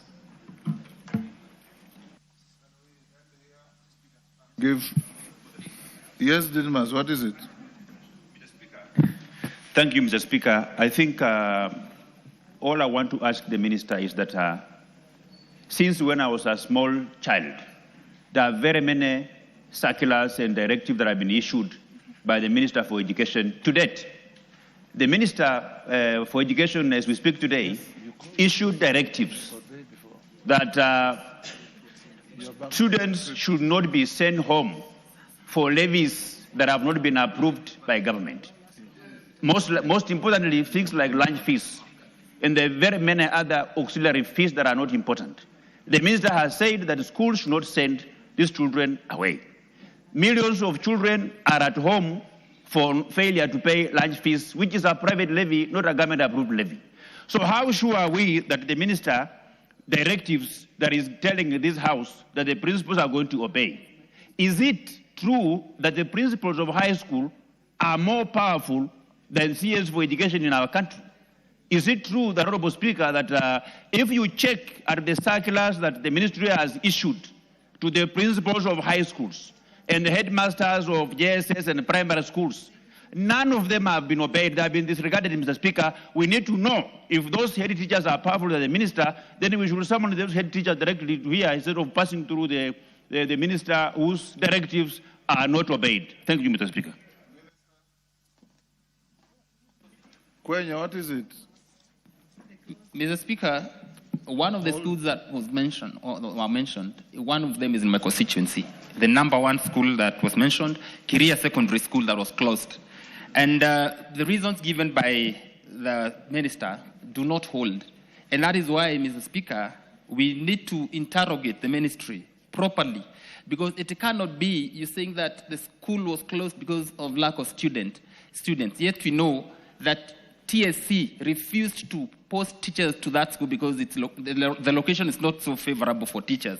Mr. Speaker, number two, the issue of capitation. Every time we pass budgets in this house, they are premised on numbers, and numbers that are known. But when it comes to disbursement, it becomes very difficult. I think it is orchestrated within the ministry, so that then the money does not reach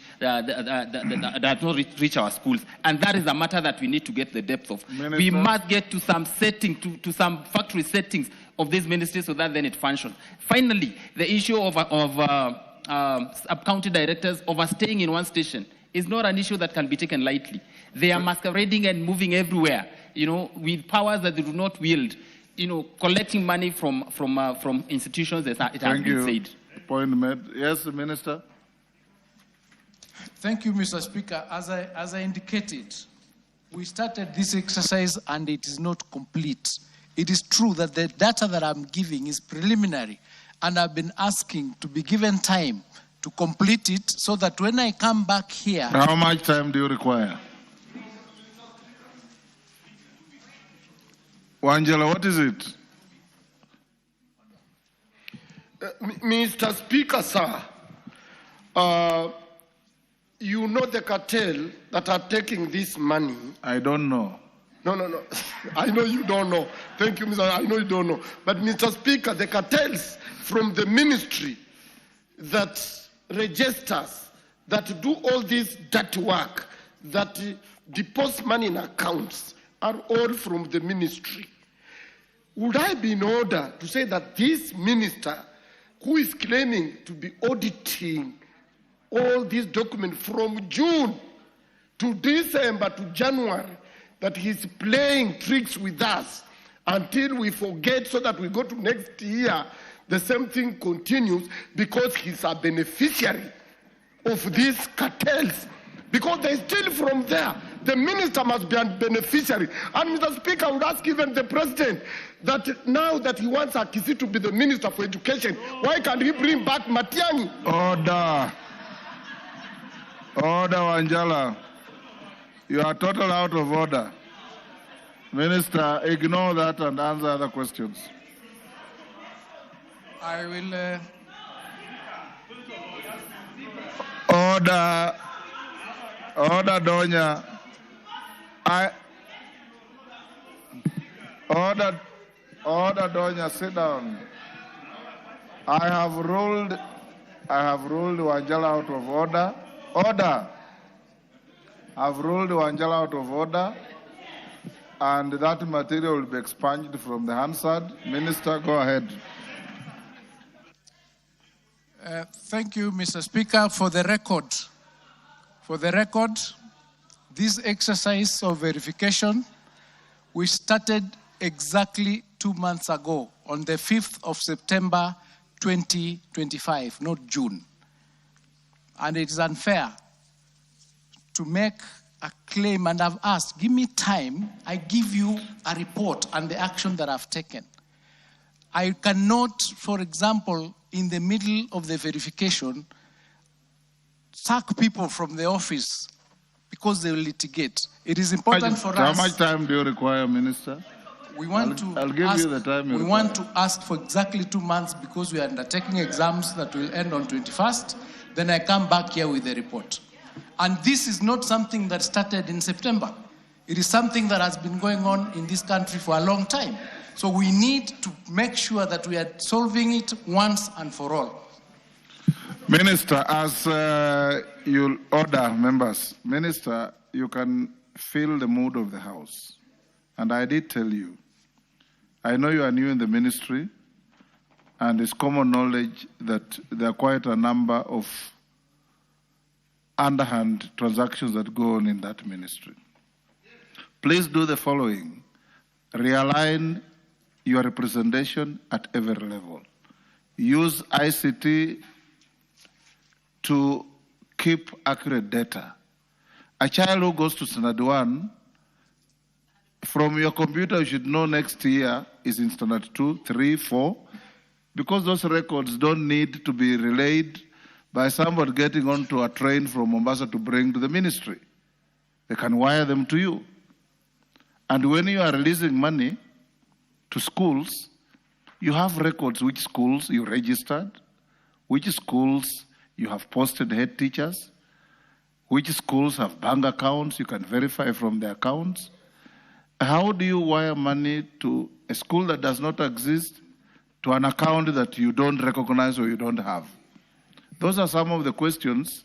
We'll give you time to finish verification, but you must satisfy the country that as a minister, you are a custodian of public good to protect public resources and see our schools run properly. And, you know, great men must bring change and leave legacies. Don't sit in that ministry and have it business as usual. And this House will support you if you have positive, radical changes to change the ministry. Raisula, we are finished with that. Naisula had something different. Thank you, Mr. Speaker, and thank you for that direction.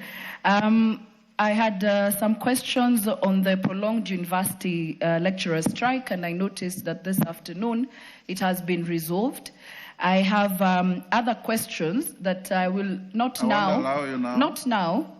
I was just going to say, Mr. Speaker, that I will redraft them because one of the questions was the issue of what it is being done to be resolved.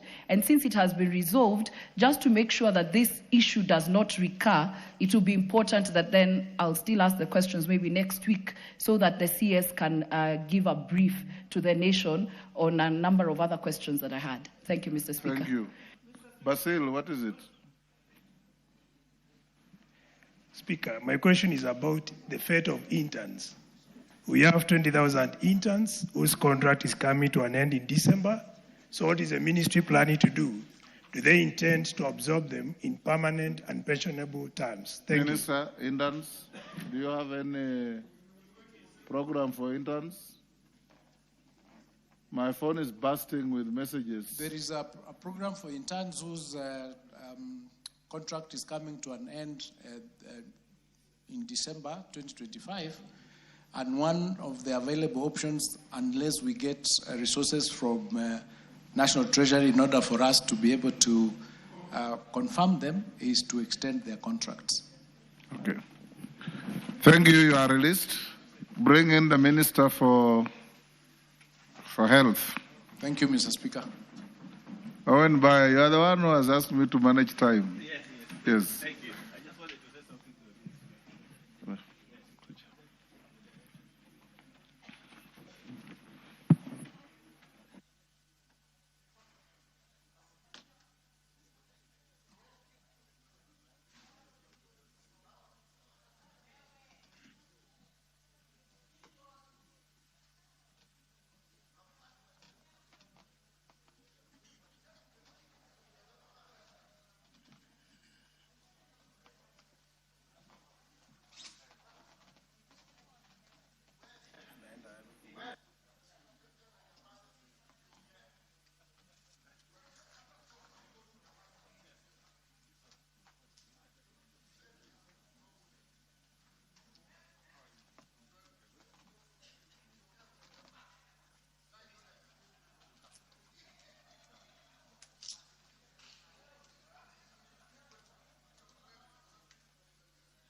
Honorable members, I would like to welcome the Cabinet Secretary Health, the Honorable Duale. And the first question was by the Honorable Member for Kiamba, the Honorable John Kawanjiko.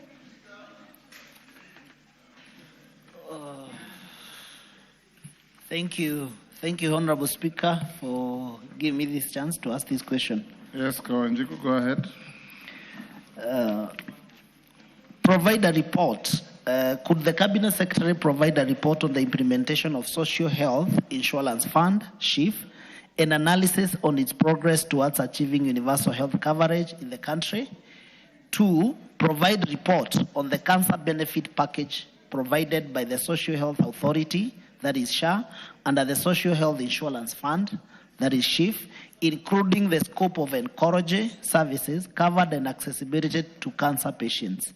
Number 3, indicate the number of beneficiaries who have accessed cancer-related services under the Social Health Insurance Fund since its establishment and the status of pending bills owed to public and private hospitals offering services under the cancer benefit package. 4, explain the measures put in place by the ministry to review and enhance the cancer benefit package, including steps taken to ensure adequate financing and allocation of funds so as to guarantee equitable access to affordable and quality health care for cancer patients across the country. Yes, sir.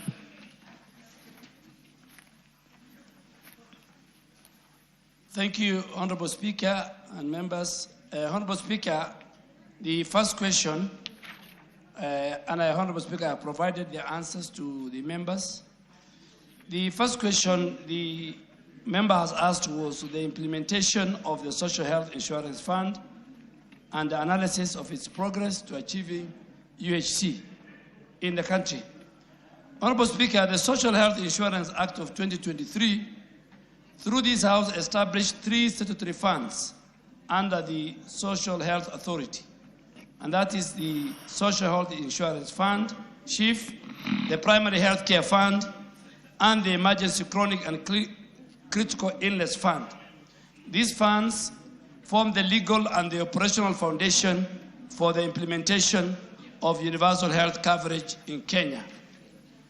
Honorable Speaker, I have provided the progress of UHC as of 3rd of November 2025 in terms of registration. 27,246,830 Kenyans have successfully registered under the Social Health Authority as of 3rd of November 2025, and that is more than half our population. 2, 81.3 billion shillings have been collected in contribution since SHA began in October of 2024. Service access. How many facilities are contracted by SHA, both public, private, and faith-based? In our country, 10,540 facilities are contracted by SHA. How many patients have we served? 7.7 million Kenyans have accessed services through both the Primary Health Care Fund, which is free for all Kenyans, and the Social Health Insurance Fund, which is for at the contracted facilities.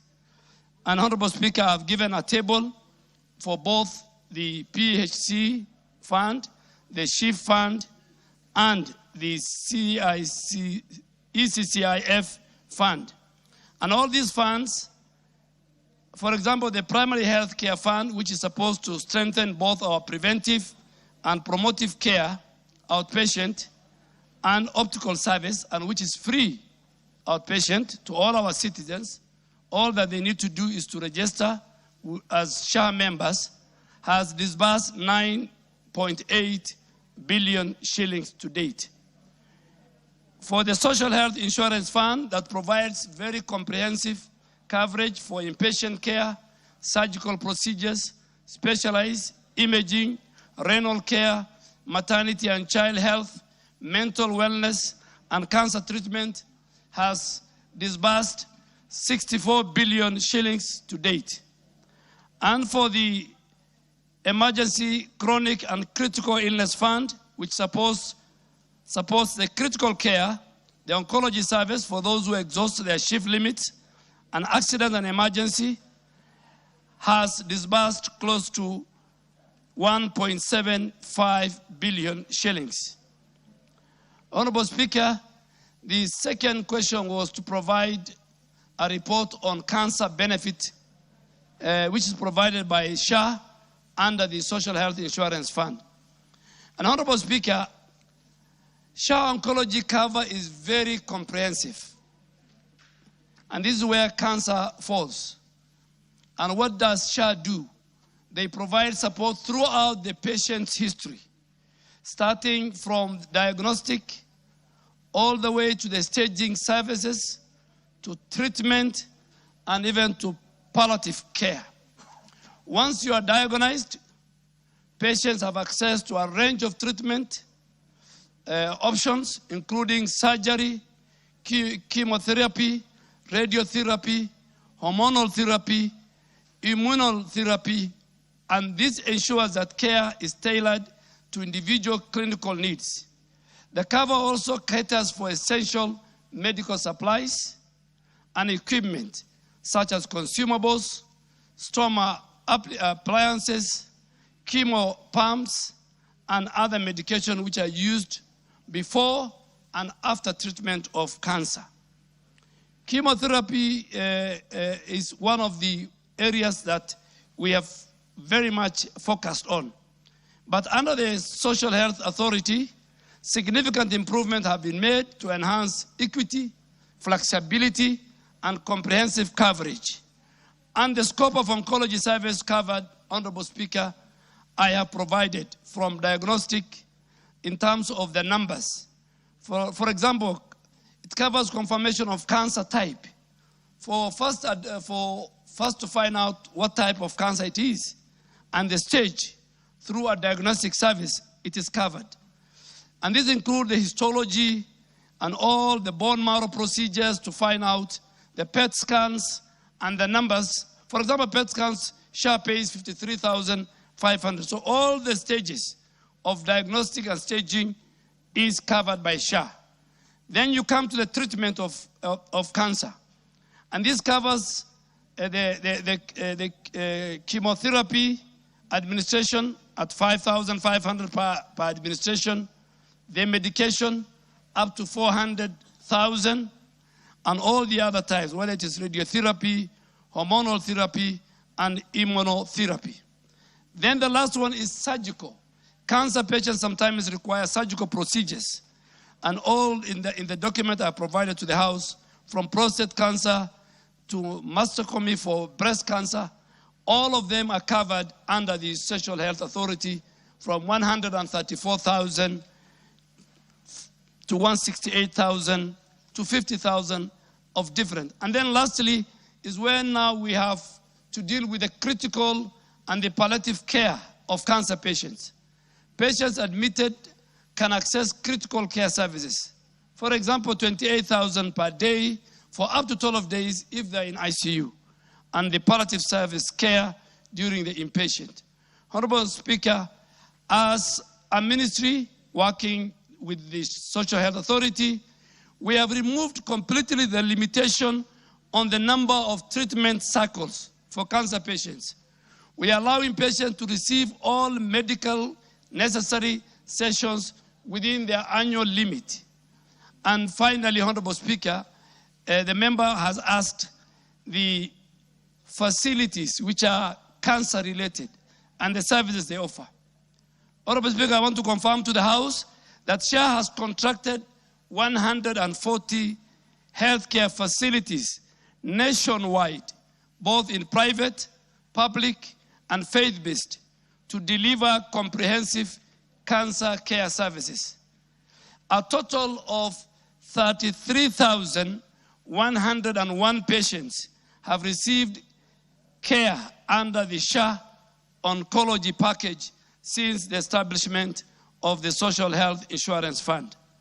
SHA, Honorable Speaker, has also paid out a total of 5.8 billion in cancer-related claims, with an additional 774 million, which is currently under process, that will be paid by the 14th of this month. So, Honorable Speaker, I want to confirm and commit that SHA remains committed to a timely settlement schedule and robust claim adjudication process to avoid the accumulation of further debts. The fourth question, Honorable Speaker, was to explain the measures put in place by the ministry to review and enhance cancer package, including the steps taken to ensure adequate financing and allocation of funds so as to guarantee equitable access. Honorable Speaker, the Ministry of Health is committed, and the government and the ministry is committed to progressively enhance the cancer benefit package under the SHIF. And what are we doing? Under the established benefits package and tariff advisory panel mandated by the SHA Act passed by this House of 2023, we have asked them to design and review the benefits package every 2 years, but particularly for the cancer patients, we have directed them to review the existing package limits, and our goal is to progressively enhance the oncology package limit to Kenya shillings 1 million per beneficiary from the current 550,000, which still, if a patient exhausts that limit, then they can still use the emergency, chronic, and critical fund, which has been established by the House. So the cancer benefits will be jointly financed by the Social Health Insurance Fund, SHIF, annual limit of 400,000, and the emergency, chronic, and critical illness, additional 150, providing a total of 550 per beneficiary. But we have, Mr. Speaker, and this is good news, we have negotiated with the private partners, multinationals that are involved in the manufacture of consumables, drugs for cancer patients. And we have signed an MOU with Roche Pharmaceuticals that manufacture a drug called herceptin for breast cancer. In order to lower the cost of that essential cancer medicine. And they have agreed, and we have put it to an MOU, where before I came to the ministry, that drug was costing 120,000 per session. Today, I'm happy to report it is costing 40,000 coming down. And this is to ensure that healthcare is affordable and accessible. Thank you, Honorable Speaker. If you are satisfied, we move on. Thank you. I think I have quite a number of questions. Yes. Maybe I continue. I'll note so that I can ask at the end of the third question. Thank you, Honorable Speaker. Could the Cabinet Secretary provide a report on the status of healthcare services in Kiambu County, given the doctor strike which has continued for several months, with reports indicating the vulnerable patient, including newborns, have been the most affected? Outline the steps taken by the ministry in collaboration with the county government of Kiambu to resolve the ongoing strikes, which has resulted in a strain on Kenyatta National Hospital as it is handling more than twice its normal capacity. Provide statistical data on the number of maternal and newborn deaths recorded in hospitals within Kiambu County, particularly between June and September 2025. Explain the reasons for the withdrawal and redeployment of medical interns who had been posted to various hospitals within Kiambu County. Minister. Honorable Speaker and honorable members, the first question on the status of healthcare service in Kiambu County. My answer is this. A joint inspection by the Ministry of Health, the Kenya Medical Practitioner and Dentist Council, and other regulatory bodies within our ministry has found out that the service workload, outpatient department visits, at facilities like Thika Level 5, Kiambu County Referral Hospital have significantly reduced compared to the same period in the previous year, indicating a strain of service. And I have shared a table comparing between 2024 and 2025 in terms of visits. And Honorable Speaker, if you allow me, in June of 2024, 26,010 have visited hospitals in Kiambu County. Compared to the same period in 2025 during the strike in June, only 17,772 have visited, showing a drop of 31.7%. July of 2024, there were 27,000 who visited, but July of 2025, during the strike, there were only 18,477, another 33.1% drop. And then August was 26,000, August of 2024 was 26,819, and same time, August of 2025, it was 18,033, a drop of 32. In total of those 3 months, in 2024, 80,452 people visited Kiambu Level 5 hospitals. But in 2025, that dropped to 54,000. So there were 26,000 citizens of Kiambu County who never accessed health facility in Kiambu County. Maybe they were going to the neighboring counties, Murang'a, Nairobi, Kenyatta Hospital, and I would say how that has affected our referral system. The second question was the steps we have taken. Honorable Speaker, and I have evidence to provide. The industrial action in Kiambu arose from a labor dispute between the county government of Kiambu, which was the employer, and its unionist employees under the Kenya Medical Practitioners and Dentists Council, which has strained again our referral hospital Kenyatta, as it was handling more than twice its normal capacity because of the strike. Honorable Speaker, our intervention as a ministry, I have formally engaged the governor of Kiambu by phone, by text, and I have written letters which I have attached for the House to use for reference, urging for a prompt, good faith resolution in the public interest to avert further service disruption. Honorable Speaker, how far I can go is limited. I've been limited by the Constitution since provision of health service is devolved. But now I want to report that the National Return to Work Formula Framework has been signed between the union and the government, county government of Kiambu. My advice is that they should borrow a leaf from what we do in other counties, Lamu, Kakamega, many other counties which had resolved their disputes. And even with the national government, Honorable Speaker, where the national government allocated 1.75 billion in the financial year 2025 through the House to clear the long outstanding medical arrears and reaffirm their commitment to implementing. But the industrial action in Kiambu County has now been resolved. The third question was for me to provide statistic data on the number of maternal and newborn deaths recorded in hospitals within Kiambu County, particularly between June and September when the strike was on. Honorable Speaker, first I want to convey the ministry's deepest regret and the country's deepest regret for the loss of life during the period in question. Any maternal or newborn death is one death too many. And I really want to ask the House that our maternal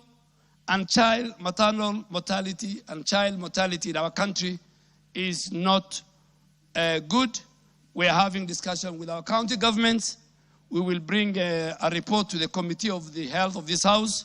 I think it's something that we must discuss, that no mother who is not a patient, who is walking to a health facility to give us a living, dies and the child dies. That I think is unacceptable. But coming back to Kiambu County, maternal and newborn services are highly sensitive to disruption in service delivery. So when there's a strike of healthcare workers, the maternal and newborn services are highly affected more than the other sectors. So during the month of June and September, during the industrial action in Kiambu County, significant service disruption routine was reported to us through the Kenya Health Information System. And some staff failed to submit reports altogether. Some staff of Kiambu County. Mr. Speaker, this is a very serious offense. And going forward, we will ask digitally through our digital health agency and our digital system, every health facility in our country will report on a daily basis any maternal or child mortality that happens in that facility. But for Kiambu, it is very, very sad, Mr. Speaker, when staff fail to submit reports altogether, resulting to gross underreporting. Some of them are not reporting the right data of both maternal and newborn deaths. Notwithstanding these gaps, the county government of Kiambu itself have reported 164 newborn deaths over this period. It is very sad, it's unacceptable, it's immoral, it should not happen in any hospital, private, public, faith-based, it should not happen. So 164 newborns deaths were recorded during this period of the strike. Further, in the same period, 14 maternal deaths, 14 mothers died, were reported. And this House should know that because of the reporting disruption, these figures might be grossly understated the true burden. And I want to now read the law for which this House has passed, that failure to report health data or to misreport is an offense under Section 59 of the Digital Health Act of 2023, Honorable Speaker, that this House has passed. And this offense include relating to non-submission, falsification, or obstruction of a required health information. So I am sure colleagues, healthcare workers who get licensed through our ministry from Kiambu County, I want them and the leadership, they must be cognizant of the Section 59 of the Digital Health Act of 2023. And the ministry therefore proposes and will support punitive measures against any officer found culpable for non-reporting or misreporting in accordance with the Act passed by Parliament and all other applicable public service regulations. The reasons why we withdrew and deployed the medical officer interns who had been posted to various hospitals within Kiambu County. Mr. Speaker and honorable members, I want to report Kiambu County received, because of the number of level 5s and the health facilities and the population, received the highest number of interns.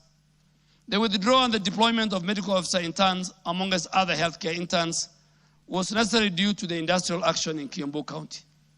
These interns, by law, must obtain interim practice license that is strictly conditional, and the condition is they must be supervised by qualified and licensed medical consultants. And this industrial action resulted in the absence of crucial supervisory support, meaning that the internship training standards could not be met by these interns. They could not receive it in Kiambu County. And to avoid further delay in the commencement of the internship program, the ministry, under my signature, wrote a letter to the governor of Kiambu, urging the governor to resolve the industrial action by the 15th of September to allow the internship and the interns to proceed. When the industrial action persisted past the deadline, the ministry had no option. We had to withdraw the interns with the effect from September 29 for redistribution to other counties where internship programs was going on smoothly and in accordance with the law. So as much as We wrote to the governor, and he did not enter the industrial action. We are the ones who pay interns. We, the ministry, are the ones who supervise, and we pay them through money allocated by this house. And they are Kenyans, and they have a stipulated time frame of 1 year. So, Honorable Speaker, we had no choice but to withdraw so that our interns can continue with the internship program in the other counties where internship program was proceeding smoothly. Thank you, Mr. Speaker. Thank you, Honorable Speaker. I think I have two questions on top of what the CS has asked. And my first was on my first question, whereby, Honorable CS, you say that we have corrected 80.3 billion shillings as far as SHA is concerned.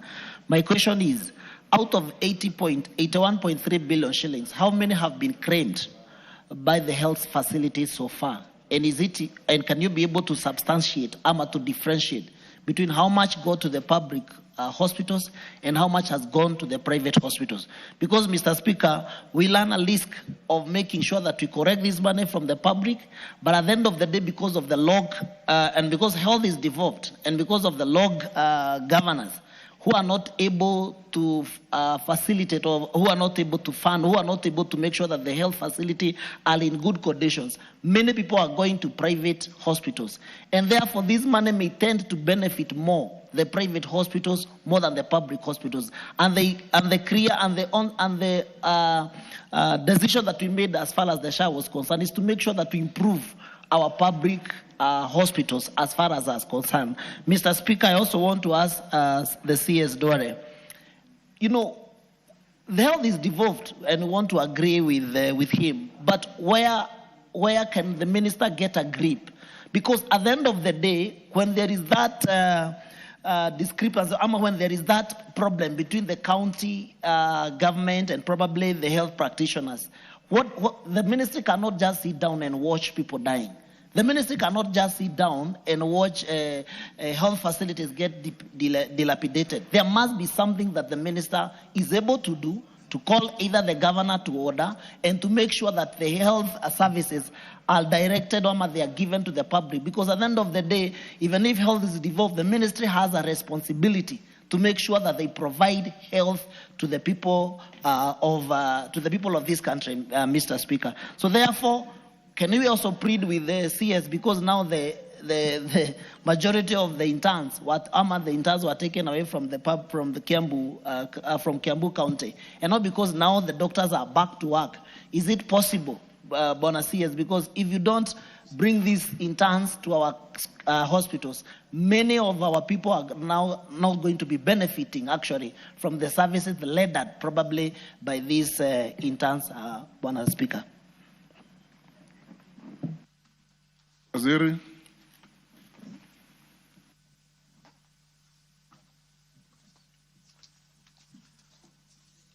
Honorable Speaker, let me start with the second question on what the minister can do. I think all that I can do is administrative, which I have done. Health is devolved. The legislature has the powers of oversight.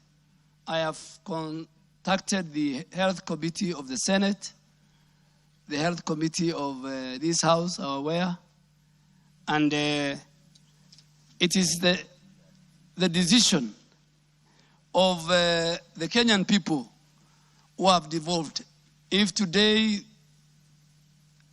healthcare workers go on industrial action in our referral hospitals, which are under me, then I will.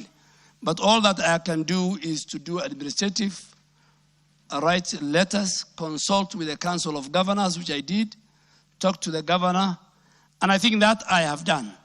On the matter of withdrawal of the interns, interns is a very important component on the training of our medical and healthcare workers in all cadre, whether they are doctors, medical officers, whether they are dentists, pharmacists, clinicians, nurses, and they have a period to do internship. We have already disrupted them when there was an industrial action in Kiambu. I think it would be morally wrong for me to provide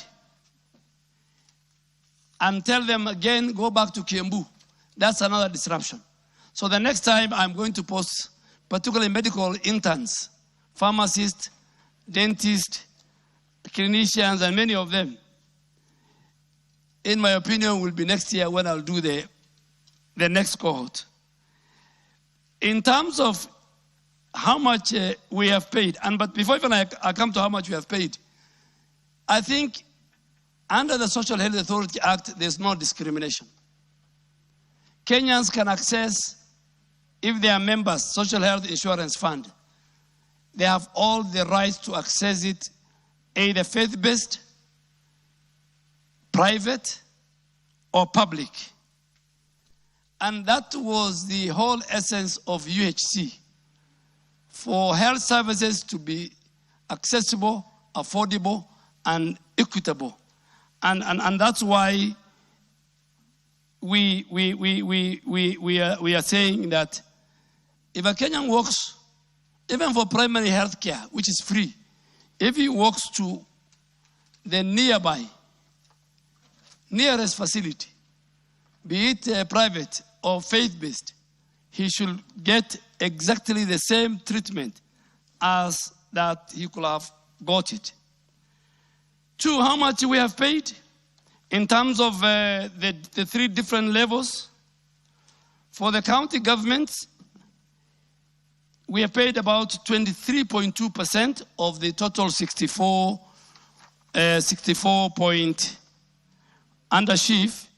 We've paid 64 billion. So 23.2% went to county government or public facilities run by our counties.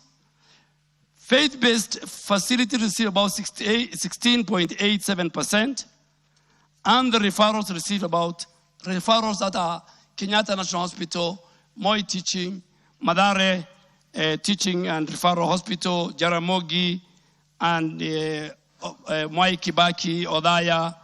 They have received about 10% of that share. And the private had the largest with 49.07%. This payout is driven by a number of factors, Honorable Speaker and members. One is the service utilization. How many services are available in all those 4 categories? 2, the type of procedures offered by those facilities. Inpatient, maternity, surgery, oncology, dialysis. The more a facility has those different types, the more they get more paid. And then Kenyans have a choice on the type of facility to access. So if they're in Nyeri County, for example, they have a choice to access either to Mutumu, which is a faith-based, or to access Consolata, which is a faith-based, or to access the Nyeri County Referral Hospital Level 5. Claim processing capacity and claims desk available are in all these facilities, whether it's private and whether it is in public or faith-based. When I come to now the primary health care payout, which is free, and this is now where, Mheshimiwa, I think your question fits well, where Kenyans walk in and walk out as outpatients. They are treated, they see a medic, they get drugs, they get lab tests, they can get the basics, but it's an outpatient. And all that they need to do is to register as SHA members, not chief, as SHA members.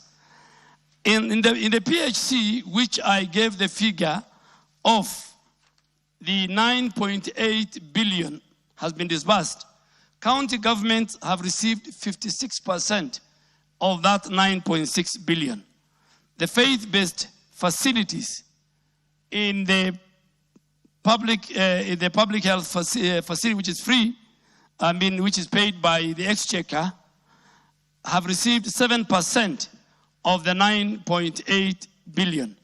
And the private facilities across our country have received 36% of this 9.8 9.8 billion that was paid out to all facilities that offered service under the PHC. Thank you, Minister. Member for Nyandarua, Faith Gitau. Thank you, Honorable Speaker. Could the Cabinet Secretary provide a report on the measures the Ministry has put in place to avert a potential tuberculosis crisis, as many patients are resistant to its drugs for treatment, including ensuring timely access to prevention, testing, and treatment services? Question number 2, outline the actions being taken by the Ministry to secure affordable treatment for multi-drug resistant tuberculosis, considering its more challenging and prolonged treatment regimen. Number 3, state the efforts in place to preserve and build upon the progress previously achieved in the fight against tuberculosis through USAID funding. Thank you, Honorable Speaker. Waziri. Honorable Speaker,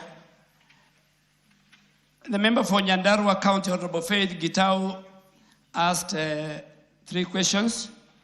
The answer to the first one on where the ministry has put in, what are the ministry measures put in place to avert a potential tuberculosis crisis, as many patients are resistant. The answer is that Kenya, as a country, we have made a very commendable progress, Honorable Speaker, in the fight against TB. And why do I say so? We have achieved a 41% reduction in TB incidents and 65% reduction in mortality towards the 2025 TB strategy milestone. So that 65 reduction is that there are very few people now who are dying because of tuberculosis in our country. And this is commendable.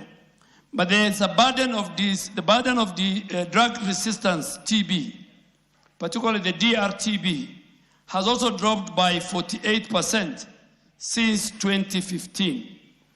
And this has led to WHO, the World Health Organization, to remove Kenya from the list of countries with high burden of DRTB in the year 2020. So our achievement, our efforts as a country in the fight against TB and TB-resistant drugs has borne fruits, and WHO has even removed us as a country from that list in 2020.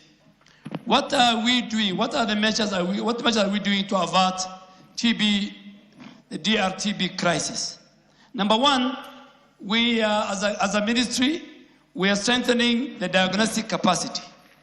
We have expanded the molecular testing using the 2027 Gene Expert, the 2028 LAMP, and 78 TrueNet platform across all our 47 counties.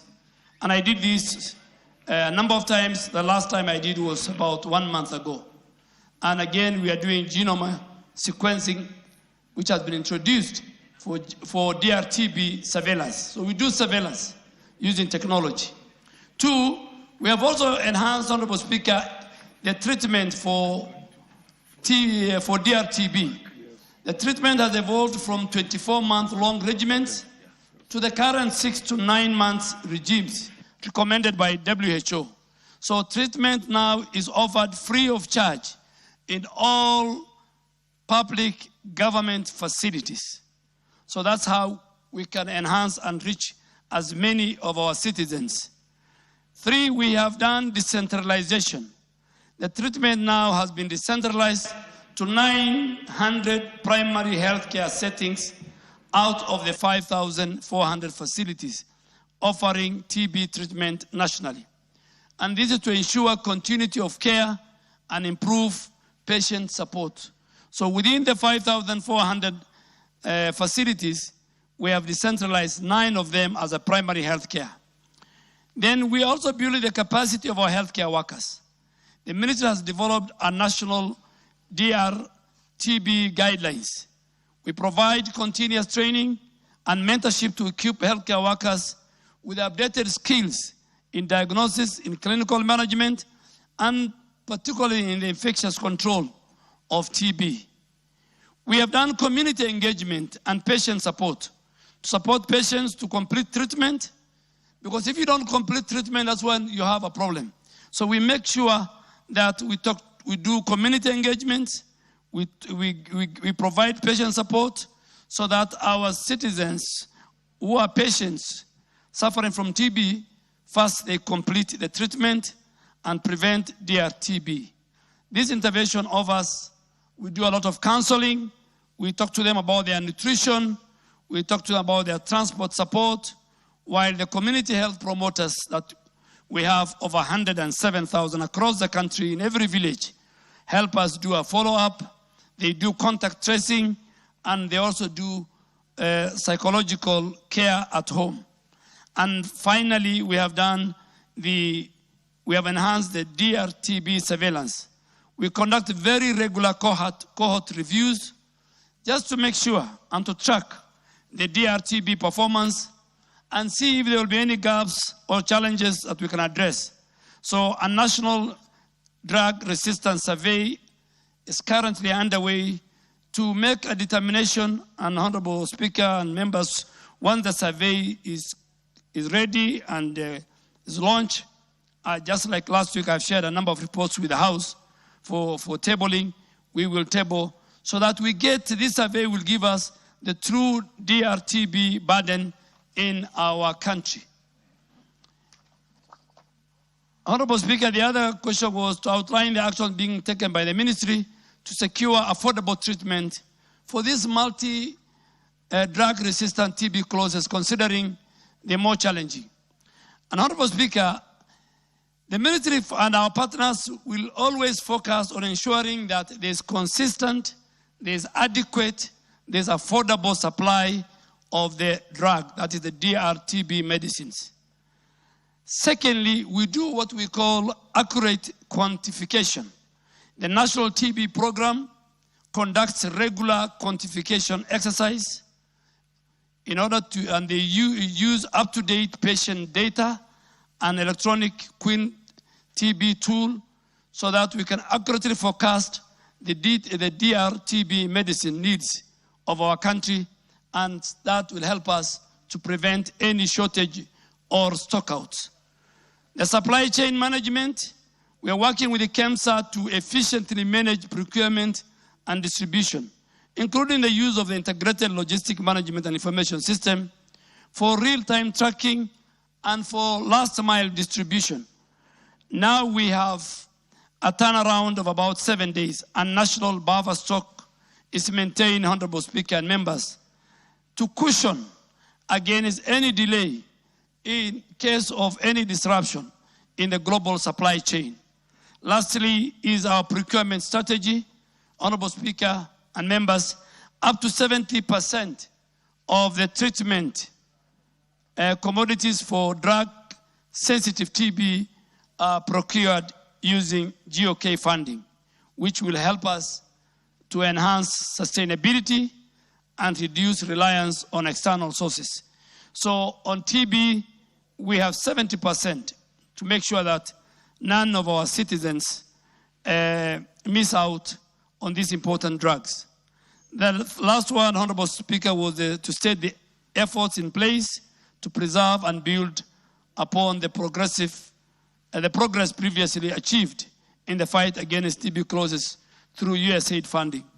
Honorable Speaker, we have initiated a deliberate measure to safeguard and scale the gains achieved through USAID support and aligning them with the national UHC agenda. We have done health system integration. TB services now are being integrated into primary health care and UHC framework to ensure sustainability and reduce dependence on vertical programs. So Kenyans now can visit their level 2, level 3, their dispensaries, their health centers to access these TB services. We're also building the capacity continuously training of our community health promoters. We are training our clinicians and lab staff in order to maintain a thorough on-the-job mentorship, and government supports these fresher training programs. And lastly, we do domestic financing advocacy. We continue as a ministry to advocate for increased domestic financing at both national and county level. The annual TB budget for the financial year, Honorable Speaker, 2024-2025 was US $136 million, of which government funding covered only 1% and donor funding 20%, leaving a 79% funding gap. We will appeal to the House, the National Assembly, which is a budget-making house, for increased resource allocation. But, Mr. Speaker, I don't want to say much, but we are talking to our colleagues under the new U.S. administration, and we are coming up with a substitute for USAID. And I think by the end of this month, the country will hear the good news. That we might not call it USAID, we might call it something else, but we are negotiating, and by the end of this month or early next month, we will find a way of how we can bring back the role USAID played, because USAID was key in this area. And then, of course, we are collaborating at the multi-sectoral level to make sure that there's accountability. And so sectors like housing, nutrition, correctional services, and labor, we are also telling them how to address the social determinants of TB. Thank you, Honorable Speaker. But just to finish, we will, through Honorable Gitau, and we will write to the House, we will ask for more allocations. But rest be assured that TB control will closely linked to poverty, it's closely linked to poor housing, it's closely linked to poor nutrition, and that's why we have to adopt a multi-sectoral approach and talk to other stakeholders for accountability framework. Thank you, Mr. Speaker. Faith Gitau, you're satisfied? Thank you, Honorable Speaker. I want to confirm to the Minister that we have no TB drugs in Nyandarua, and most of the hospitals around, in Kenya, do not have these drugs. Please, you have said that you're providing free of charge. When do we expect these drugs in our hospitals? Minister. Honorable Speaker, I was in Nyandarua 3 weeks ago. I want to confirm to the House there are plenty of TB drugs in Nyandarua. And I am ready to send my officers to Nyandarua with the Honorable Member to go and verify. I am ready, Honorable Speaker. I cannot lie to this House. The TB drugs are available in Nyandarua County, in all the hospitals, and I'm ready, under your direction, that the Director General of Health, approved by this House, is here. I will dispatch him to Nyandarua tomorrow and to confirm to the Honorable Member. Fair enough. Kagusha. Thank you, Honorable Speaker.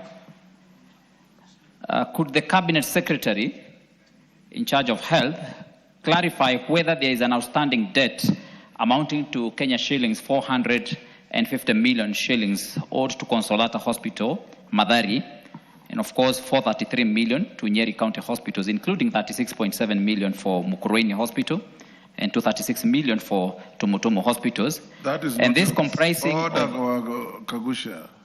That's not your question. You are not allowed to go beyond what is on the order paper. So just read out your question. You can ask those other figures in your supplementary. Thank you, Honorable Speaker.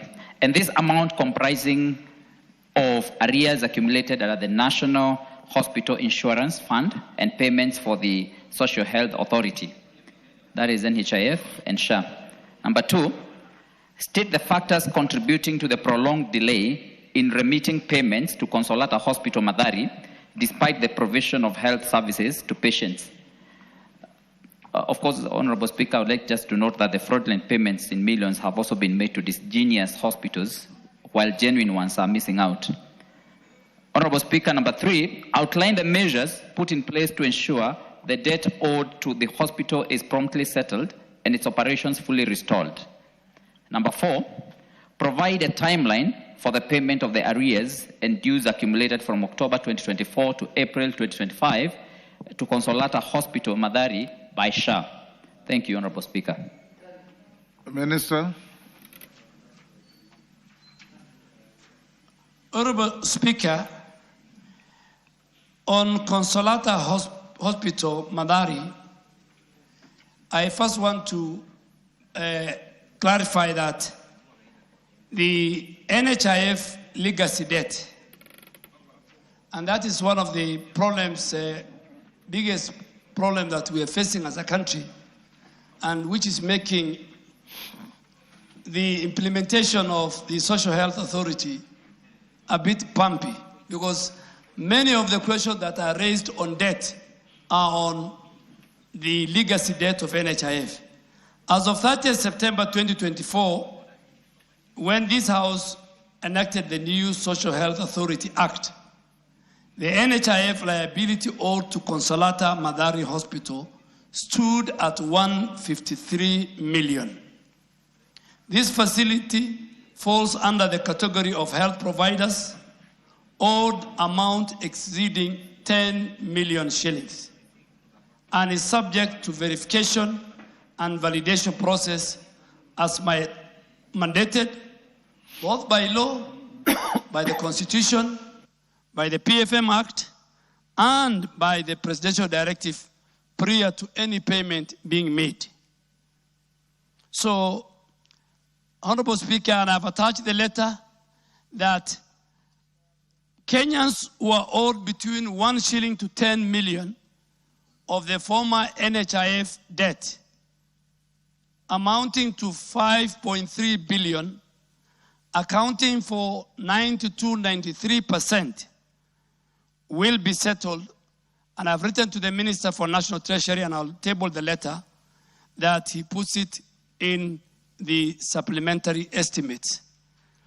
And currently, Honorable Speaker, using the audit, pending verification audit led by the former Auditor General and the leadership of Social Health Authority, we are auditing and we are verifying and validating all the pending bills of NHIF. On SHA payment status for Consolata and outstanding payment, the overall SHA settlement rate for all our faith-based organization facilities, whose their bills and invoices and claims have been verified, reviewed, clinically checked, and are ready for payment and paid, is standing at 65% as of today. Consolata Hospital Madari will receive 29,324,966.47 for claims which are currently being processed by SHA. They have been validated, they have been reviewed, and they have been confirmed that they are the right claims, and they will be paid in the next payment cycle, which is the 14th of November next week. Honorable Speaker, I've also provided a table summarizing the payment status of Consolata Hospital Madari. And this is a document. Since SHA started, Honorable Speaker, over 372 million have been paid to Consolata Hospital Madari. And that constitutes about 17,432 claims. In October of this last month, we have received 4,792 claims, totaling 81 million. And they are the ones which are under review. Honorable Speaker, it's good to say it here on the floor. And the leadership of Consolata We have told them, we have shared with them, they said with the claims managers at SHA, a total of 335 claims have been rejected with a money value of 14,799,325. And Honorable Speaker, if you allow me, what is a rejected claim? A rejected claims is number one, if that claim you have lodged and the patient was Honorable Duale, the Minister for Health, if that claim does not have a claim form, I am sure every member sitting in this house, when you go and see your doctor, there is a claim form that you sign. The first part of that claim form, it is the patient who signs your name, your address. The second part of that claim form is signed by the doctor attending to you. And the last part is signed by the hospital administrator. We have situations where, number one, there's no claim form. Number two, a claim form is written with one biro pen with the same handwriting. That claim is rejected, is fraudulent, and it will never be paid. So Consolata has a rejected claim of 335, totaling 14 million. We have returned claims totaling 15 million. 877, Honorable Speaker. What is return? When certain important documentation are missing. Invoice is not itemized, documents are missing, those are not rejected. The law allows you to go back, bring those documents missing, and you don't need to bring them physically. You just need them to upload into a digital superhighway. Then sent for payment, which will pay by the 14th, is 29,324,966. Then they have got 127 million, a total of 2,800 claims, which now is under review, and our doctors, clinicians, the system is reviewing. Is everything in order? We don't want to pay unless we make sure. So in total, Consolata is not even the 450. It's 676,205,000, and I've given the order what is due, what is required for documentation, what has been sent for payment, and what is rejected, and what they need to provide.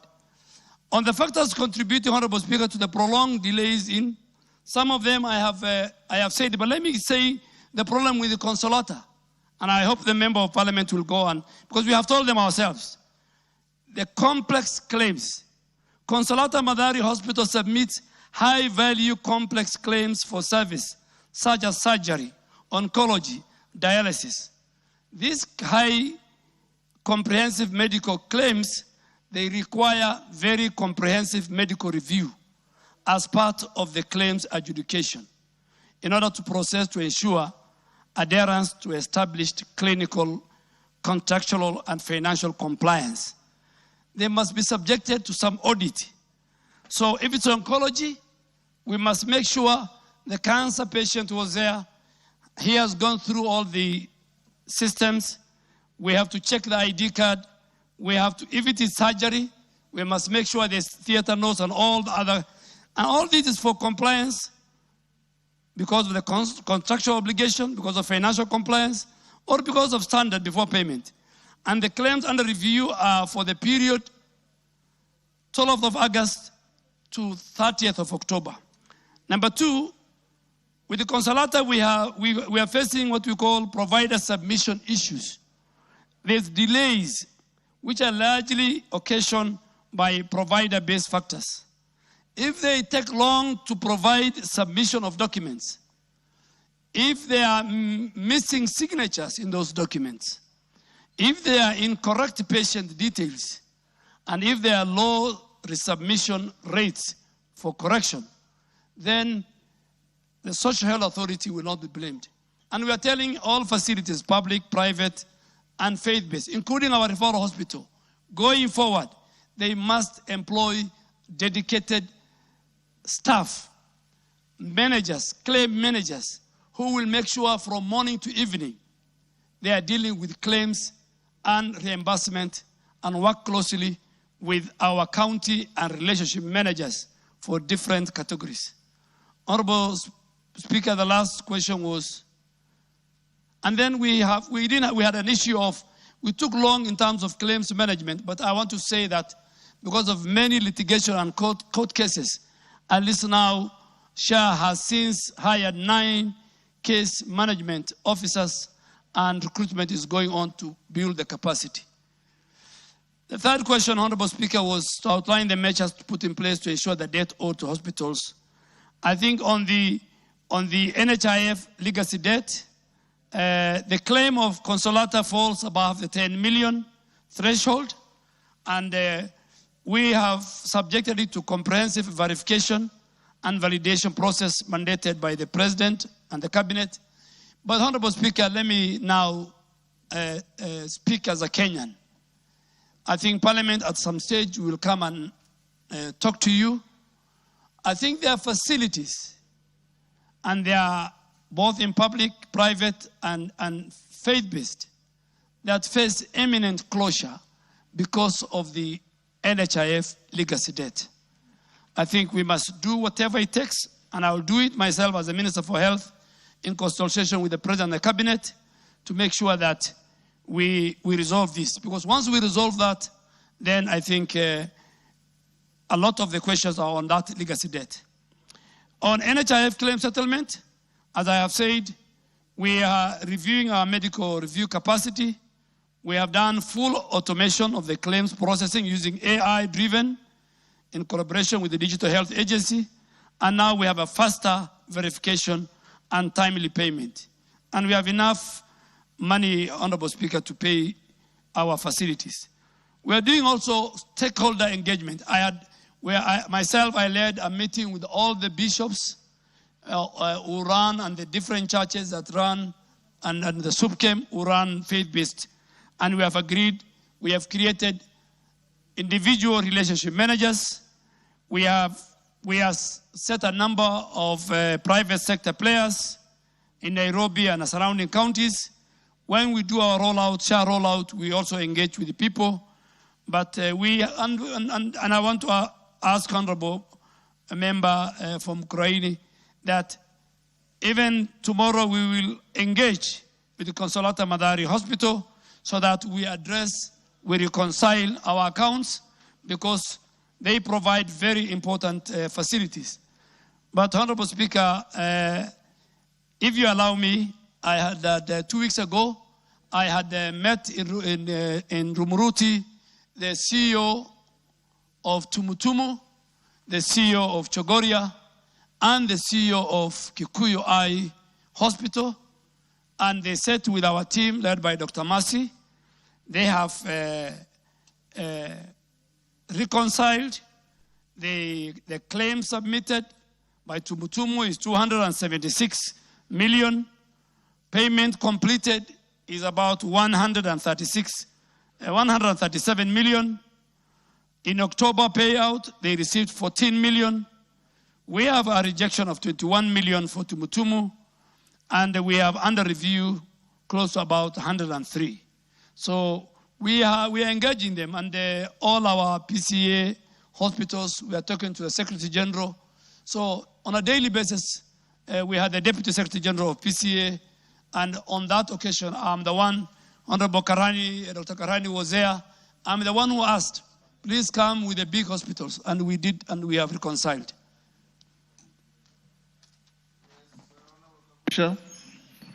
Thank you very much, Honorable Speaker. May I start by thanking the Cabinet Secretary for having given me students for Mukurweini KMTC. The students have now reported, and they have started learning. And actually, they started learning today. And for that reason, Honorable CS, I want to very sincerely thank you very much on behalf of the people of Mukurweini. Honorable Speaker, it is indeed true what the Cabinet Secretary has raised, that Madari Hospital and Tumutumu Hospital and other faith-based hospitals in Nyeri County faces imminent closure, especially because of what he has called the legacy debt owed by the NHIF. And of course, we also have other private providers in Nyeri County and other counties that have that challenge. Honorable Speaker, the issue of Madari Hospital having claims which are high value, which are quite sophisticated and complicated, is not a surprise because this hospital offers very good machinery which is advanced and which also is quite sophisticated. And for that reason, there is need to get a working formula with this hospital so that they do not get unnecessary delays in terms of their refunds. Honorable Speaker, one of the issues that is being raised by quite a number of doctors, and I had a chat with a doctor by the name Goody Gol from Nyeri County. One of the issues they are raising is some of the requirements by SHA, which are raising ethical and legal issues. When, for example, Honorable Speaker, SHA requires you to provide written notes after every surgery by the doctors. One of the issues which is coming out that this information is quite sensitive, and if this information has to be passed through the what the CS calls the information superhighway, sometimes it's also considered to be an insecure information system. And you can imagine what kind of damage this information would do to the patients if it lands in the wrong hands or if it gets out there in the public. And of course, Honorable Speaker, this also is seen to be against our Data Protection Act. And I think the ministry, SHA and the ministry will actually need to come up with this, to come up with a way of handling this information. The last issue, Honorable Speaker, is that in Madari Hospital, which is handling a lot of oncology issues, they are also missing coverage for a number of cancer treatment and diagnosis procedures, like the biopsies, histopathology, immunohistochemistry, cancer staging CT scans, which are very important in diagnosis of cancer, and of course, which are also pretty expensive. Some of them go up to 40,000 and above. So, Honorable Speaker, there's an issue maybe that we also need to be addressed. Lastly, Honorable Speaker, very lastly, I can see the Honorable Chair for the Health Committee is also here. Honorable Speaker, you remember I raised a question here and a statement request on the issue of blood transfusion reagents and blood bags in the country. Honorable Speaker, now it is well over 7 months or 8 months since I raised this question in this House, and the chairman has not responded even after approaching him privately, personally, severally. Honorable Speaker, maybe you need to prevail upon the chairman of the committee to respond to this very important question, especially now because the CS says that the US is returning their funds, even though through a different name other than USAID. Thank you very much, Honorable Speaker. Leave the chairman out for now. Chairman, prepare and bring a response next week. Minister. Mr. Speaker, the Social Health Authority was enacted by this House, and it aligns to the data protection. The same with the Digital Health Agency. And if member from Croatia, and thank you, you came to my office, I am happy I have complied on the MTC issue. And that's why I want to tell you, this is a government that delivers. When leaders come, despite their political orientation, we serve the people of Kenya. But SHA complies with the Data Protection Act mechanism in place. 2, patient consent is also availed. But let me bring to the attention of this House, Honorable Speaker, that claim adjudication requires verification that the service took place. The doctors who are talking to you, and I'm sure they're watching me, one of the basic, I'm not a doctor, but I sit with the doctors every day in Afia House, and next to me is the Director General of Health, who this House has vetted and approved, And in Section 16 of the Health Act says he is a technical advisor to the minister and government, including parliament. In medical school, in theater, for social health authority to confirm a procedure has taken place, that facility, that doctor must provide theater notes. Minus theater notes, that claim is rejected. I'll give you another more simple example. If a delivery, a maternity delivery has taken place in a facility, whether through C-section or normal delivery, and you want social health authority to pay, part of the claims document, there must be a very important document known as birth notification. If there is no birth notification, then how can SHA pay you and prove that a child has been born? You know, Honorable Speaker and members, we should not compare the social health authority to the defunct, corrupt, with no system NHIF. They are world and world apart. It's like first world to third world. It's like day and night. So the people who used to be paid millions of shillings for birth or maternity without providing birth notification, that will not happen anymore. Without, even Honorable Speaker, now for a doctor to use his authorization, pre-authorization, OTP, he must...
Take this opportunity to welcome all Kenyans and our international visitors to the third edition of the Ma Cultural Week celebration that happens annually.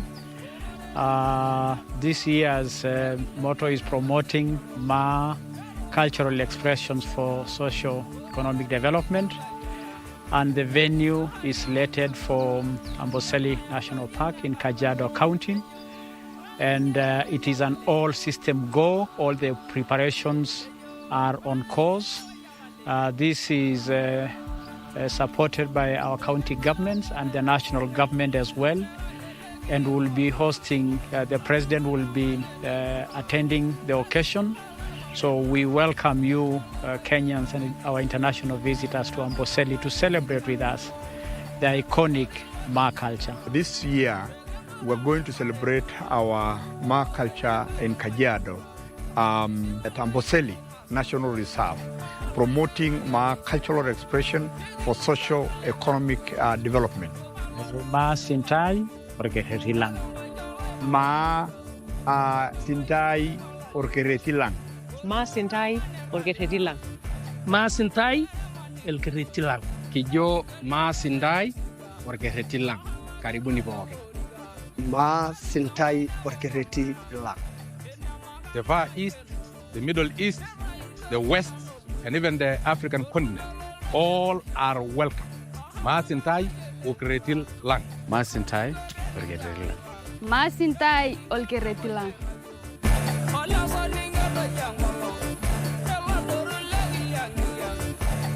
For over 70 years, the Kenya Institute of Management has been at the forefront of developing competent and ethical managers, shaping leaders who drive progress across industries, communities, and the nation. Join us as we honor the class of 2025 at the 22nd Kim graduation ceremony on Friday, the 7th of November 2025 at the Management University of Africa main campus, Kisaju. The Kenya Institute of Management, promoting excellence and integrity in management practices.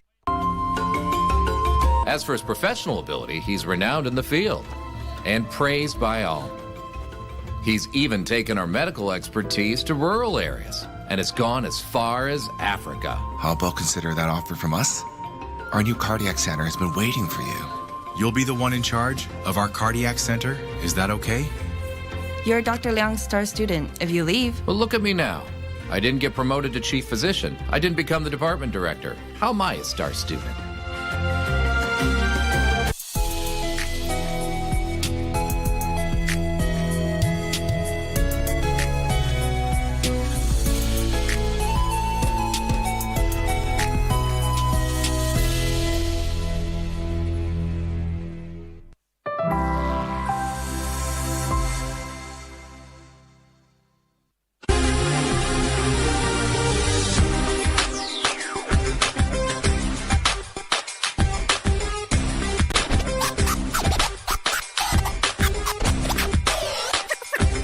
Clutching my hand, I'm adjusting my hand. She husky like mush in this. You must be nuts rushing this. Slow it down like macaroni. I know it sounds like Zach and Cody. This life sweet, I mean high key, and you might be something that isn't quite but slightly resembles wifey. I'ma need this nightly. You say you know all about Pisces. I disagree, but call it out nicely. I'm all on you, falling out my seat.